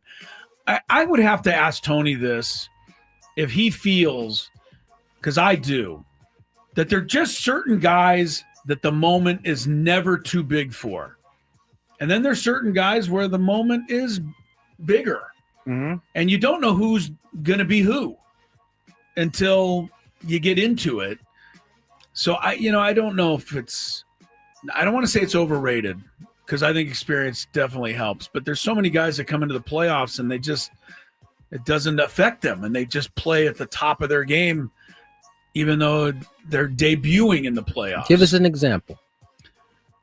You mean, I don't know why I popped to this, but I was thinking of the old Marlins, the team in 2003, where they just had a bunch of guys that all no one young had ever dudes. heard of. Yeah. And they went into Yankee Stadium and beat them in the World Series. And that's a long time ago, but yeah, I just think it can happen where certain guys seem to rise to the occasion without the experience. But I hope experience wins, because if that's the case, the Padres will win. Something really funny just caught my eye. I was kind of scrolling through Instagram, and MLB already has Padres-Cubs matchup ready to roll, but they don't say where it's at. It just says Padres-Cubs, and they just kind of leave it kind of, open-ended there, because they know those two are facing off now. We know that. We just don't know where it's going to be quite yet. I see. I was like, don't we know where it's going to be? No, but the Cubs could lose out and all this other stuff. Still hope. That is kind of funny.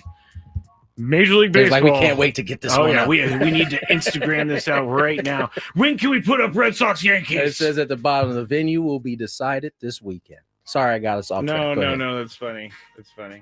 Number 4. Someone just put Mark Lemke, Atlanta Braves, as an example. Had a good couple of playoff series. He wasn't a great player during the regular season. So that's an example of that kind of player. The Detroit Tigers lost to the Guardians yesterday to give up first place in the AL Central, and the collapse for the Tigers is real. They were once 14 games up in the division and have fallen all the way out of that lead as the Guardians beat them last night and now have a 1-game lead in the AL Central. Chris, I was reading an article this morning about biggest collapses in Major League Baseball history. They were trying to determine if the Tigers miss the playoffs, if they're on this list. So if they do miss the playoffs, is this one of the biggest collapses in baseball history? There's bigger ones. There's more dramatic ones. There's collapses of teams that were closer to the finish line and then just totally let it go, like the last week or two. But what was that team you were telling me about that needed to win like one game? Yeah, the 64 Phillies, they were 7 games up with like 9 to play. Yeah. And then they lost every game. So that's happened, yeah. That's nuts. But this is pretty big, 14. 14's You're going massive. back to the Red Sox of 78, who let the Yankees catch them, 14 back. And then there's another team, I think it was like the early 1900s. So that doesn't happen more than once a century pretty much. So, yeah, the Tigers are going to be right there. And Cleveland, give them credit. I mean, they were 11.5 out on September 4th. Mm-hmm. They'd already traded everybody away. Mm-hmm. And this just somehow said, let's just see what happens if we win a bunch of games. And so this is what's happened. Tony, do you think if the Tigers miss the playoffs, are they going to be one of the biggest collapses in baseball history? It's one of the biggest collapses in my lifetime, for sure. I mean, I was on a Brewers team that I think we had like an 8 or 9.5 game lead before that. What just happened? They've had the air show practice going on. Scared the hell out of me. I saw them earlier, but we haven't heard them in like hours. No, they must have taken a lunch break. I wasn't ready for that. They were going At first, all I thought it morning. was my phone. I'm like, come on, Tony, we can't have this type of day again. We can't have this type of day again. Yeah, no, I think this is. I mean, you couldn't have convinced me in June that Detroit wasn't the best team in baseball. That's how good They looked pretty good against the Padres. That's how good they were playing. That was in April. That was early. But yeah, I think this is going to be going down as one of the epic collapses for sure. Yeah. Number 3. NFL Commissioner Roger Goodell recently told The Athletic, quote, anything is possible when anything is possible when asked when asked about a Super Bowl being streamed, Chris, in the near future. Chris? Yes. Prime Video has said that they would love to stream a Super Bowl. I am sure they would too, but likely won't go to Prime first because many think YouTube would be the platform to stream a Super Bowl, mainly because YouTube will be able to offer it free to anyone in the world with an internet connection. So Prime you have to subscribe to see. So they don't want to quite put it behind a paywall yet, but they want to put it somewhere else. They're testing the waters, though. This isn't about a one-time rights fee for the Super Bowl. The NFL wants equity in YouTube in order for this to happen. Wow. That's a very NFL move That right is there. such an NFL move. So I know the goal of business is to make money, but Tony, is there a point when this type of greed is going to drive you from the game? If you'd have asked me this 6 months ago, I'd have been like, I don't know that there's enough greed to change anybody's mind. But maybe, just maybe, there is. I don't know what that number is yet. But it does. I think there has to be an end point where people are just like, I'm done. Yeah. Thank you for saying this. I'm starting to feel like there's an actual chance of that at some point. I don't know. I think it's sometime soon, but yeah, I don't think it's soon. I do think that people will get to a point where they're like, enough is enough. I'm not doing it. Yeah. Yeah. I mean, asking for equity in YouTube is a gangster insane. move right but hey, there. we'll give you the Super Bowl. Chris, what do you think?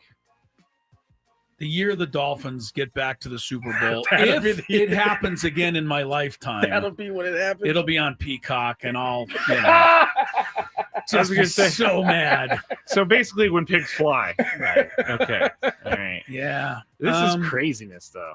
Yeah, I think the only way that we're going to stop watching football is if they somehow outlaw fantasy football. I think it's going to be from that side, and I don't think it's going to happen. But I will say, if I took a season off, like if we just shut the league down for a year, Tony, I know I wouldn't watch the game tonight. I would watch very, very few games, even the Sunday ticket. Or the red zone. I'd fast forward through, just kind of catch up a little bit. But it is the fact that we're all invested that makes us keep watching. They got their hooks in us for sure. So that's the Super Bowl.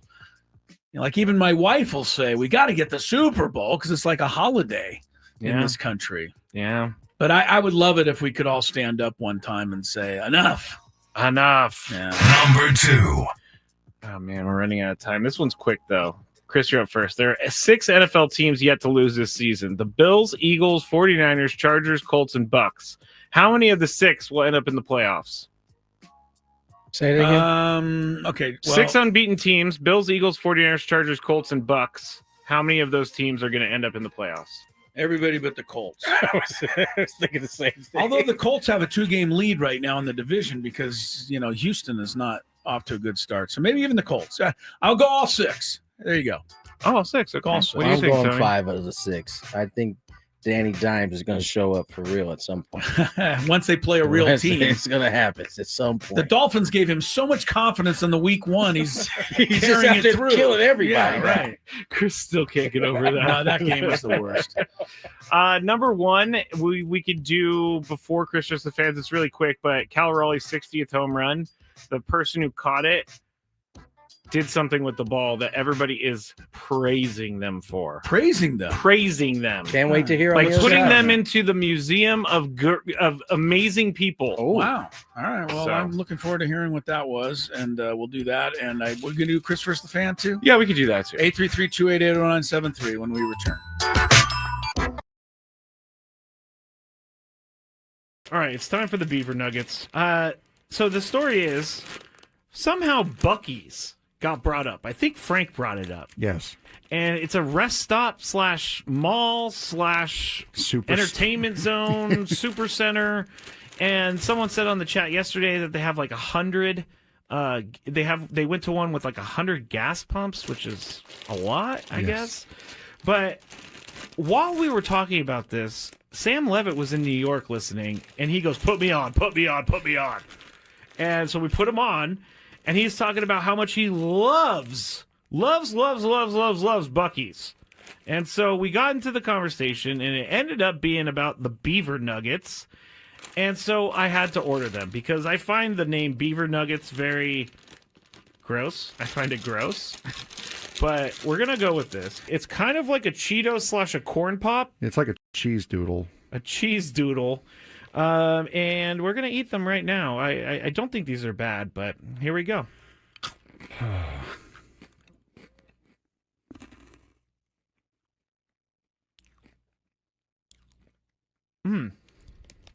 I like it. It tastes like a corn pop. I was going to say it tastes like a waffle, really. It does kind of taste like a waffle. You know what? I'm in. These are good. Yeah, I'm not. You want another one? No, I don't want another one. But yeah, I mean, it tastes like a waffle, like a waffle with syrup on it. It's pretty good. I gotta say, I'm not hating these at all. Actually, they're very good. I like this. The waffle is a perfect explanation. If you've ever had, I'm sorry, I'm talking on the microphone with food in my mouth. But if you've ever had a what is it? A Lay's potato chip that's waffle flavor. It's kind of like that. Sad Fryer says, "Are they cheesy?" No, they're not cheesy at all. Actually, they're sweet. No, it's like a hard waffle with syrup on it, with dried encrusted syrup on it. Now I don't exactly know what the puff is. It could be just fake something. Most likely. I mean, it's like caramel a little bit too. All right, I gotta stop eating these because I will eat the whole bag. I love these things. I'm gonna leave them here though because I will eat this if I go home. It's just gonna be a bunch of Beaver Nuggets in my bed as I sleepwalk or something like that. All right, it's time for the Beaver Nuggets. So the story is somehow Buc-ee's got brought up. I think Frank brought it up. Yes. And it's a rest stop / mall / entertainment zone, super center. And someone said on the chat yesterday that they have like 100. They went to one with like 100 gas pumps, which is a lot, I guess. But while we were talking about this, Sam Levitt was in New York listening, and he goes, "Put me on, put me on, put me on." And so we put him on, and he's talking about how much he loves Buc-ee's. And so we got into the conversation, and it ended up being about the Beaver Nuggets. And so I had to order them because I find the name Beaver Nuggets very gross. I find it gross. but we're gonna go with this. It's kind of like a Cheeto / a corn pop. It's like a cheese doodle. A cheese doodle. And we're gonna eat them right now. I don't think these are bad, but here we go.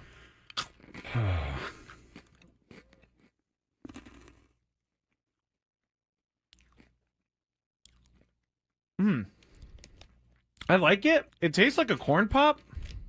I was just saying it tastes like a waffle, really. It does kind of taste like a waffle. You know what? I'm in. These are good. Yeah, I'm not. You want another one? No, I don't want another one. But yeah, I mean, it tastes like a waffle, like a waffle with syrup on it. It's pretty good. I gotta say, I'm not hating these at all. Actually, they're very good. I like this. The waffle is a perfect explanation. If you've ever had, I'm sorry, I'm talking on the microphone with food in my mouth, but if you've ever had a what is it? A Lay's potato chip that's waffle flavor. It's kind of like that.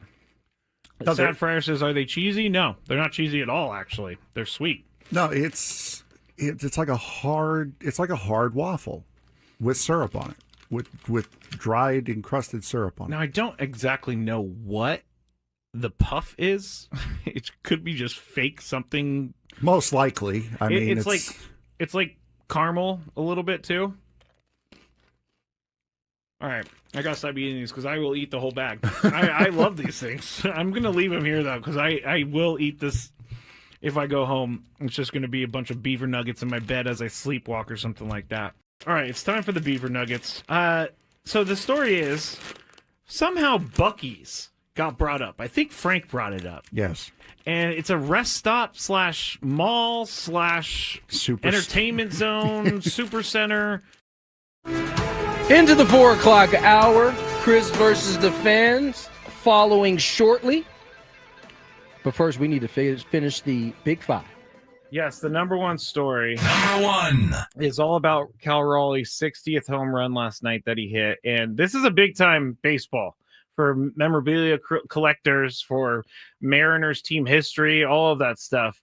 But the adult who caught the ball or who got the ball, I didn't actually see the acquirement of the ball. Is that a word, Chris? Acquirement? Acquirement? That's not a word. Okay. Well, it is now. The adult, with everybody in the stands telling him to keep the ball, gave it to a young Mariners fan. And the young Mariners fan is now getting in negotiations or something with the season. You think this is great?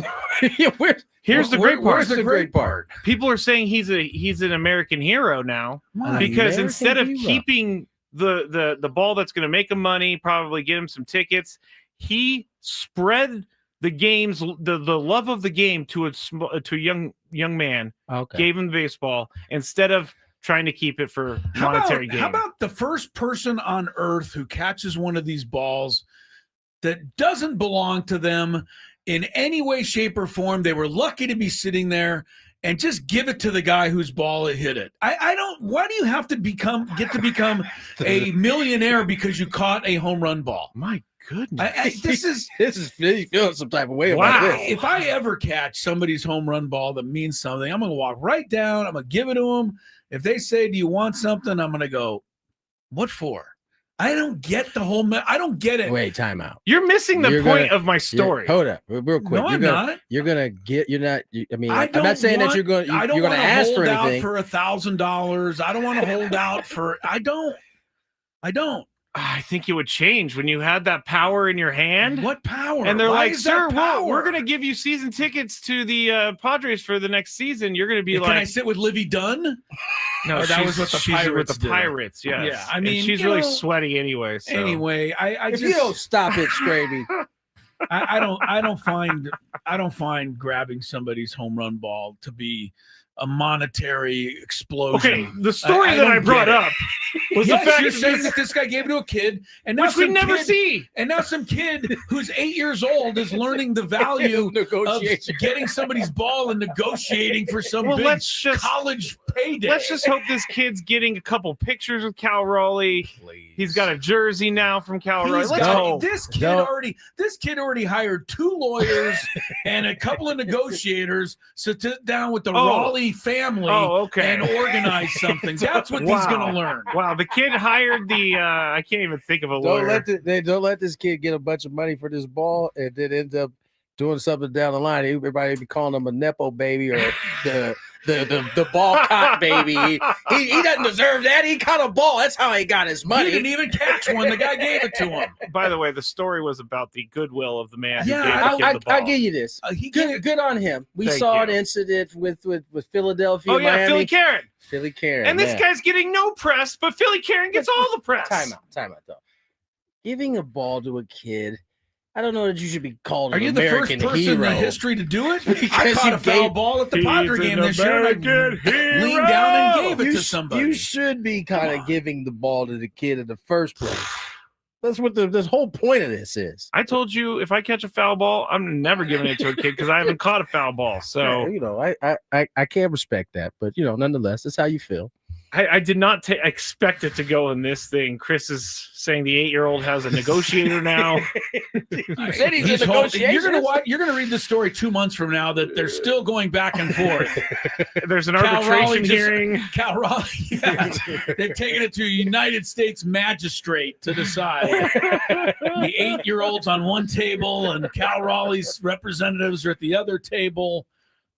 It's gotten out of hand. It has. I did not expect for it to go down this way. Not at all. So there you go. That's number one. Now we got some. He's an American hero. You did say that. I thought gave the ball to I still believe he is because that. In the world that we live in, where everybody is so selfish about everything. Me. Yeah, no, you're right. He gave it up for nothing. He didn't even want anything. He just said, "Here you go, kid." He gets a point for doing that, but he can't be an American hero because he gave a kid a ball. He's kind of supposed. He should do that. We have lowered the bar quite low. We have lowered the bar. I can't disagree with that. I mean, to me, giving a kid a ball is almost like opening a door for a lady. That's about the same amount. They say chivalry is dead now. Yeah, well, I open doors for people all the time, men and women. But you won't give any kid a ball. Heck no. Yeah. Savage. All right, let's play some. Someone called me a closet Karen. I'm definitely not. Who said that? Jose, I think you might be onto something, man. I'm not a closet Karen. You kind of are a closet Karen. How am I a Karen for celebrating a guy who did the right thing? I'm sure Jose listens to the show quite often. He does. He probably is not talking about this. And he knows it probably bothered me, so that's why he said it. All right. Let's go to some Chris versus Fan. If you had one shot, one opportunity to take down the human almanac himself, howdy do. Now is your time. Listen to me, this guy is dangerous. Now is your opportunity to win a prize. Well, I hope you know what you're in for. Chris versus the Fans starts now on 97.3 The Fan. All right, we are playing for today a chance to be qualified for the grand prize, a trip to see the Eagles at Sphere Las Vegas, including 2 tickets to the show on January 30th, a 2-night stay at the Venetian Resort Las Vegas, a Vibey VIP package, and a $100 gas card. The Eagles have added 2026 shows to the band's residency at Sphere in Las Vegas on Friday, January 23rd, the 24th, 30th, and 31st. The residency now features a total of 48 shows through Saturday, January 31st, 2026. Tickets at Ticketmaster.com. The rules: you have to make it through 3 questions. Each question is going to get more difficult as you go along. If you get the question right, you move on. If you get it wrong and Chris gets it right, you are eliminated. But if Chris gets it wrong, then you move on to the next question or you win. If you're a first-time player, that was a good one, guys. Let us know, and you'll get that first question for free. I just realized I pulled a clip of Ben Higgins saying, "Playa," because they were doing Take on Woods, and someone said they were first-time players, so Ben said it, and I forgot it at my home computer. We will play that one day. I got to hear that. So, all right. Let's go to our first contestant. Let's see here. Chris, give me 1 through 6. 4. 4. Kevin in Oceanside. Hello, Kevin. Good afternoon, gentlemen. It's been a while. It Good to has, have you, Kevin. Kevin. It has. All right. Let's go to our first question. Can't ask some of these joints. Why? The second one? Oh. Okay, yeah, you're right. What Padre pitcher is likely to start Game 1 of the Wild Card Series? Pavetta. Correct. Correct. We move to question number 2. Who would have predicted that? January. Nick Pavetta starting your Game 1 of the Wild Card. I don't think anybody. Dylan Cease not probably on the roster as we discussed It's earlier also for another the first round. Yeah. What NL pitcher won the Cy Young Award 4 years in a row from 99 to 02? Oh, good God. That could be a number 3 question. Oh, Kevin calling out the question. I'm going to pass. Oh, okay. Gonna hand it off to Mr. Ello. I don't know. I got a feeling he knows I this. think this is going to be Randy Johnson time. The Sorry unit. about that. Sorry, Kevin. The unit won in 99, 2000. Did you ever face him, or were you in the same? Thank God, no. But I your didn't. dad did many times, and we see some of his great matchups. But I know your dad said it was unfair because it was like he stepped toward home plate, dropped the ball into the catcher's glove. He was so Not close only to you. that, it was from behind you as a left-handed Right. hitter. So you had Yeah. to just I don't pray know how that you it could- came from out behind you so you I could don't know see how it. you could do it. That is yeah. crazy. Not fun. All right, let's go to our next contestant. We'll go to Neil. Hello, Neil. How are you, sir? I'm doing great. Good afternoon, gentlemen. Good afternoon. Here we go. Question number 1. What team are the Padres playing in the Wild Card Series? That'd be the Cubs. That would be the Cubs. MLB let us know. They did. Venue still to be determined. Question number 2. Our good friend Sam Darnold has played for 5 teams in his career. The Seahawks are just one. Give me 3 of the other 4. Oh, geez. The Vikings, the Panthers, and the Jets. Wow. Nice work, You even Neil. pulled the one I didn't think anyone would remember, which is the Panthers. Jets. The one you left out was the 49ers. No, that's only reserved for the Oh, Raiders. I'm Buddy. Sorry. The Question- Bang Bang Niner Gangs. There you go. Yeah, nice job though on that. Nice job, Neil. Well done. Question- 5 teams, though, is a lot. I know. Question number 3. Sometimes it takes a little seasoning. It does. Shaking a little Lemon season season salt on there. or whatever it's called. Derrick Henry has rushed for the most TDs in the last 5 years. Which player is number 2? Rushing TDs. Correct. Rushing TD. Gosh, I have an idea, but if I'm wrong, do I want Chris to get it? Strategy. Playing the those game. strategy.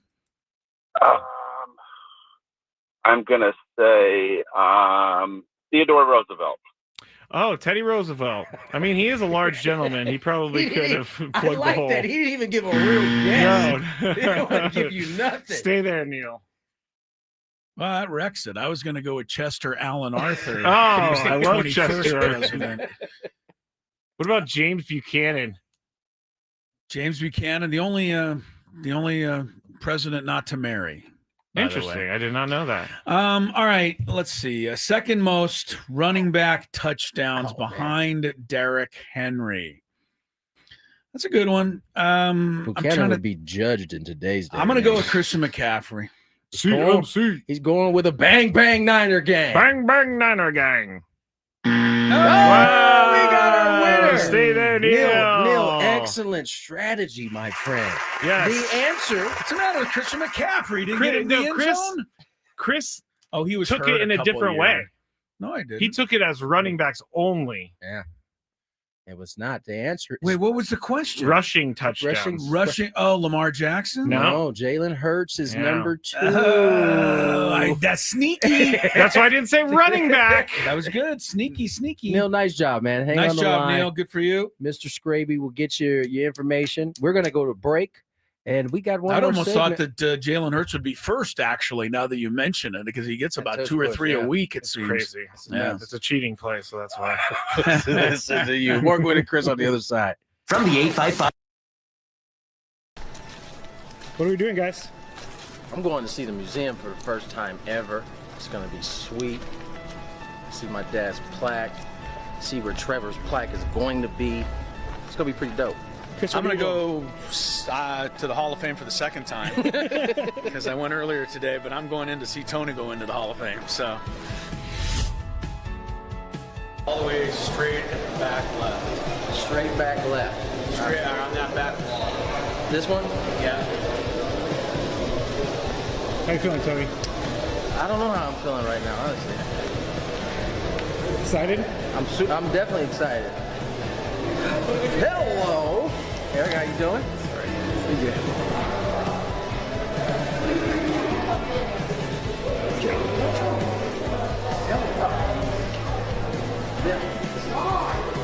Wow.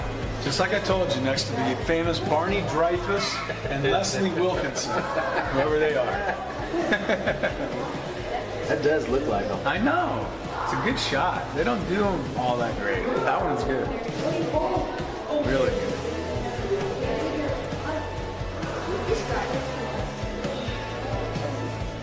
I missed a year. 300. Must have been bad. Huh? I used to be. Not anymore, though. Oh, it's so cool. What team did you play on? I can give you a long list of them. Brewers, Padres, Dodgers, Phillies, Nationals. What position did you play? I played outfield. This was my dad.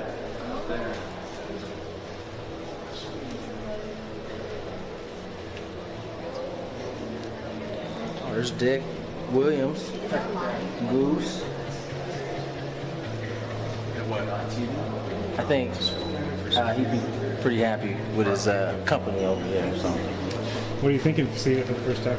I'm thinking I'm hot. I'm quite warm right now, but it's cool. I mean, it's what I thought it was going to be. I mean, who not too many people can say they have a dad that's enshrined in this place. So I think this is awesome. What are we doing, guys? I'm going to see the museum for the first time ever. It's going to be sweet. See my dad's plaque. See where Trevor's plaque is going to be. It's going to be pretty dope. Chris, I'm going to go to the Hall of Fame for the second time because I went earlier today, but I'm going in to see Tony go into the Hall of Fame. So all the way straight and back left. Straight back left. Straight on that back wall. This one? Yeah. How you feeling, Tony? I don't know how I'm feeling right now, honestly. Excited? I'm definitely excited. Hello, Eric. How you doing? Pretty good.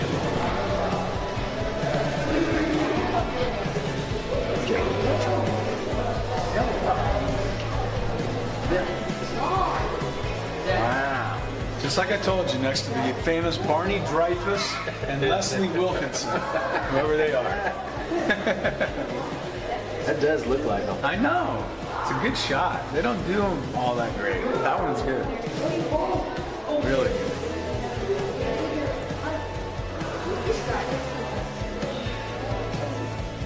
I missed a year. 300. Must have been bad. Huh? I used to be. Not anymore, though. Oh, it's so cool. What team did you play on? I can give you a long list of them. Brewers, Padres, Dodgers, Phillies, Nationals. What position did you play? I played outfield. This was my dad.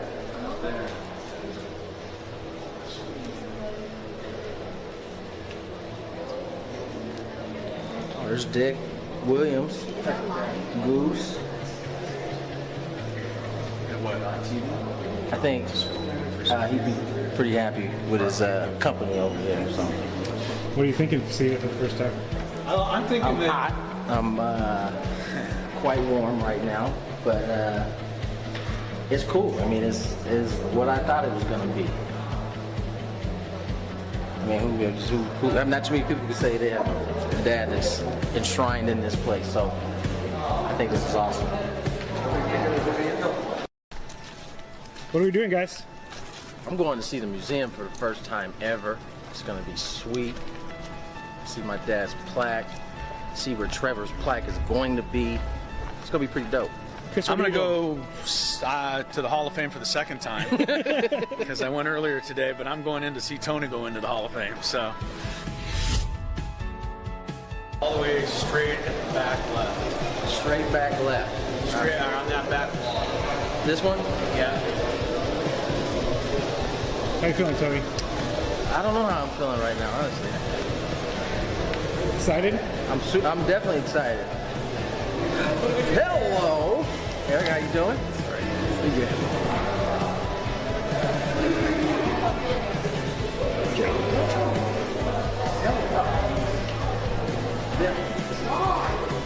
Wow. Just like I told you, next to the famous Barney Dreyfus and Leslie Wilkinson, whoever they are. That does look like them. I know.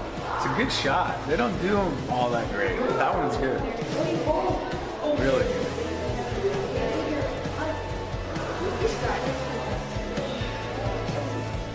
I missed a year. 300. Must have been bad. Thursday Night Football. The Seahawks, Cardinals, an NFC West matchup. Two NFC West powerhouse teams. Back-to-back Thursday Night Football NFC West matchups. Next week is 49ers Rams. I'll make a note of that. Yes. Who cares? Yeah, no kidding. I was waiting to see what you guys are going to say with that information. Bring it up next week because the 49ers. Yeah, I was just keeping it. Everything in the West. whole world revolves on something to do with the 49ers. Right. True. All right, we got our NFL Pick'em segment coming up. A quick reminder: tomorrow, Skraby and I out there at Baja Ricks, right next to the ballpark, right next to the Omni Hotel. If you're wondering what side of the ballpark, but that side, and right across from the Hard Rock Hotel. So we'll be at Baja Ricks, and we're broadcasting live, obviously from 2 to about 5:30 tomorrow. And they have all kinds of food specials and a special menu. And they got the tequila place, or the tequila. Santa Tequila giving out all kinds of stuff. So come on by. There's so many people who walk by that way anyway when you're coming into the ballpark. Totally.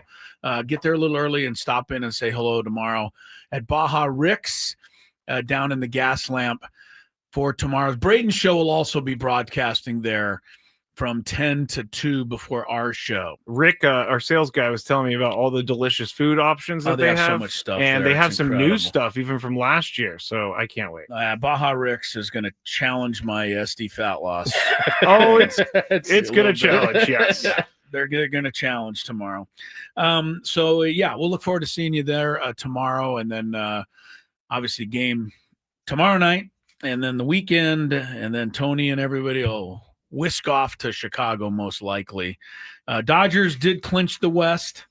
They beat Arizona 8-0 today. Reds 2-1 over the Pirates, putting some pressure on the Mets. And in the American League, Detroit leads Cleveland 3-1. All right, let's get to our NFL Pick'em segment before the show gets away from us. It's time for Tony and Chris to face off. Playing for a season-long prize of pride. I see pride. I see power. The guys make their picks, and then they stress over their picks all weekend. No! Please, no! No! No! Gwynn and Chris, NFL Pick'em starts now. All right, basically the first salvo of the season on our Pick'em was fired Monday night because I had the Lions as my upset pick. And by getting that, I've opened up an early lead, 23-13, Tony. So you have a little coming back to do. But I go first this week. My 3-point game will be Buffalo over the Saints. It seems to be about as 15. Big of a mismatch as you can have in the NFL, doesn't it? It's in Buffalo just to make sure that they win. Just to make sure. Yeah. All right, give me Detroit for my 3-point pick. Yeah, they're home to Cleveland. I like that one. Lions are looking the part once again. We're going a little quicker today because we're up against the end of the show. But it's hard to go quick on these because I always, I can't think. Houston Texans are 0-3, but I think the Tennessee Titans have already packed it in. It's in Houston. I'll take the Texans for 2 points. Tony, I know who you should take because I know you like these guys. Oh, yeah. Give me the Cheeseheads going into Dallas. Oh, you did. Yeah, go ahead and Cheeseheads. Give me Mr. Parsons. I didn't see that game. It's at the bottom here. I missed it. It cost me. I don't even like Houston that much now. I'll take Denver Monday night. No, I won't. I'll take the Chargers. The Chargers. At Go Giants. Chargers. Rookie quarterback, Jackson Dart. Welcome to it. You're up, Tony, for 1 point. Give me Denver. You'll take Denver, okay. Now we go to the upset pick. If your team wins straight up, you get the points they're underdog by on first this week. And I've been touting them all year, so it's time for them to prove to me how good they are. At home, Tampa Bay Buccaneers get 3 points against Philadelphia. I'll take the Bucs to win straight up. Tony.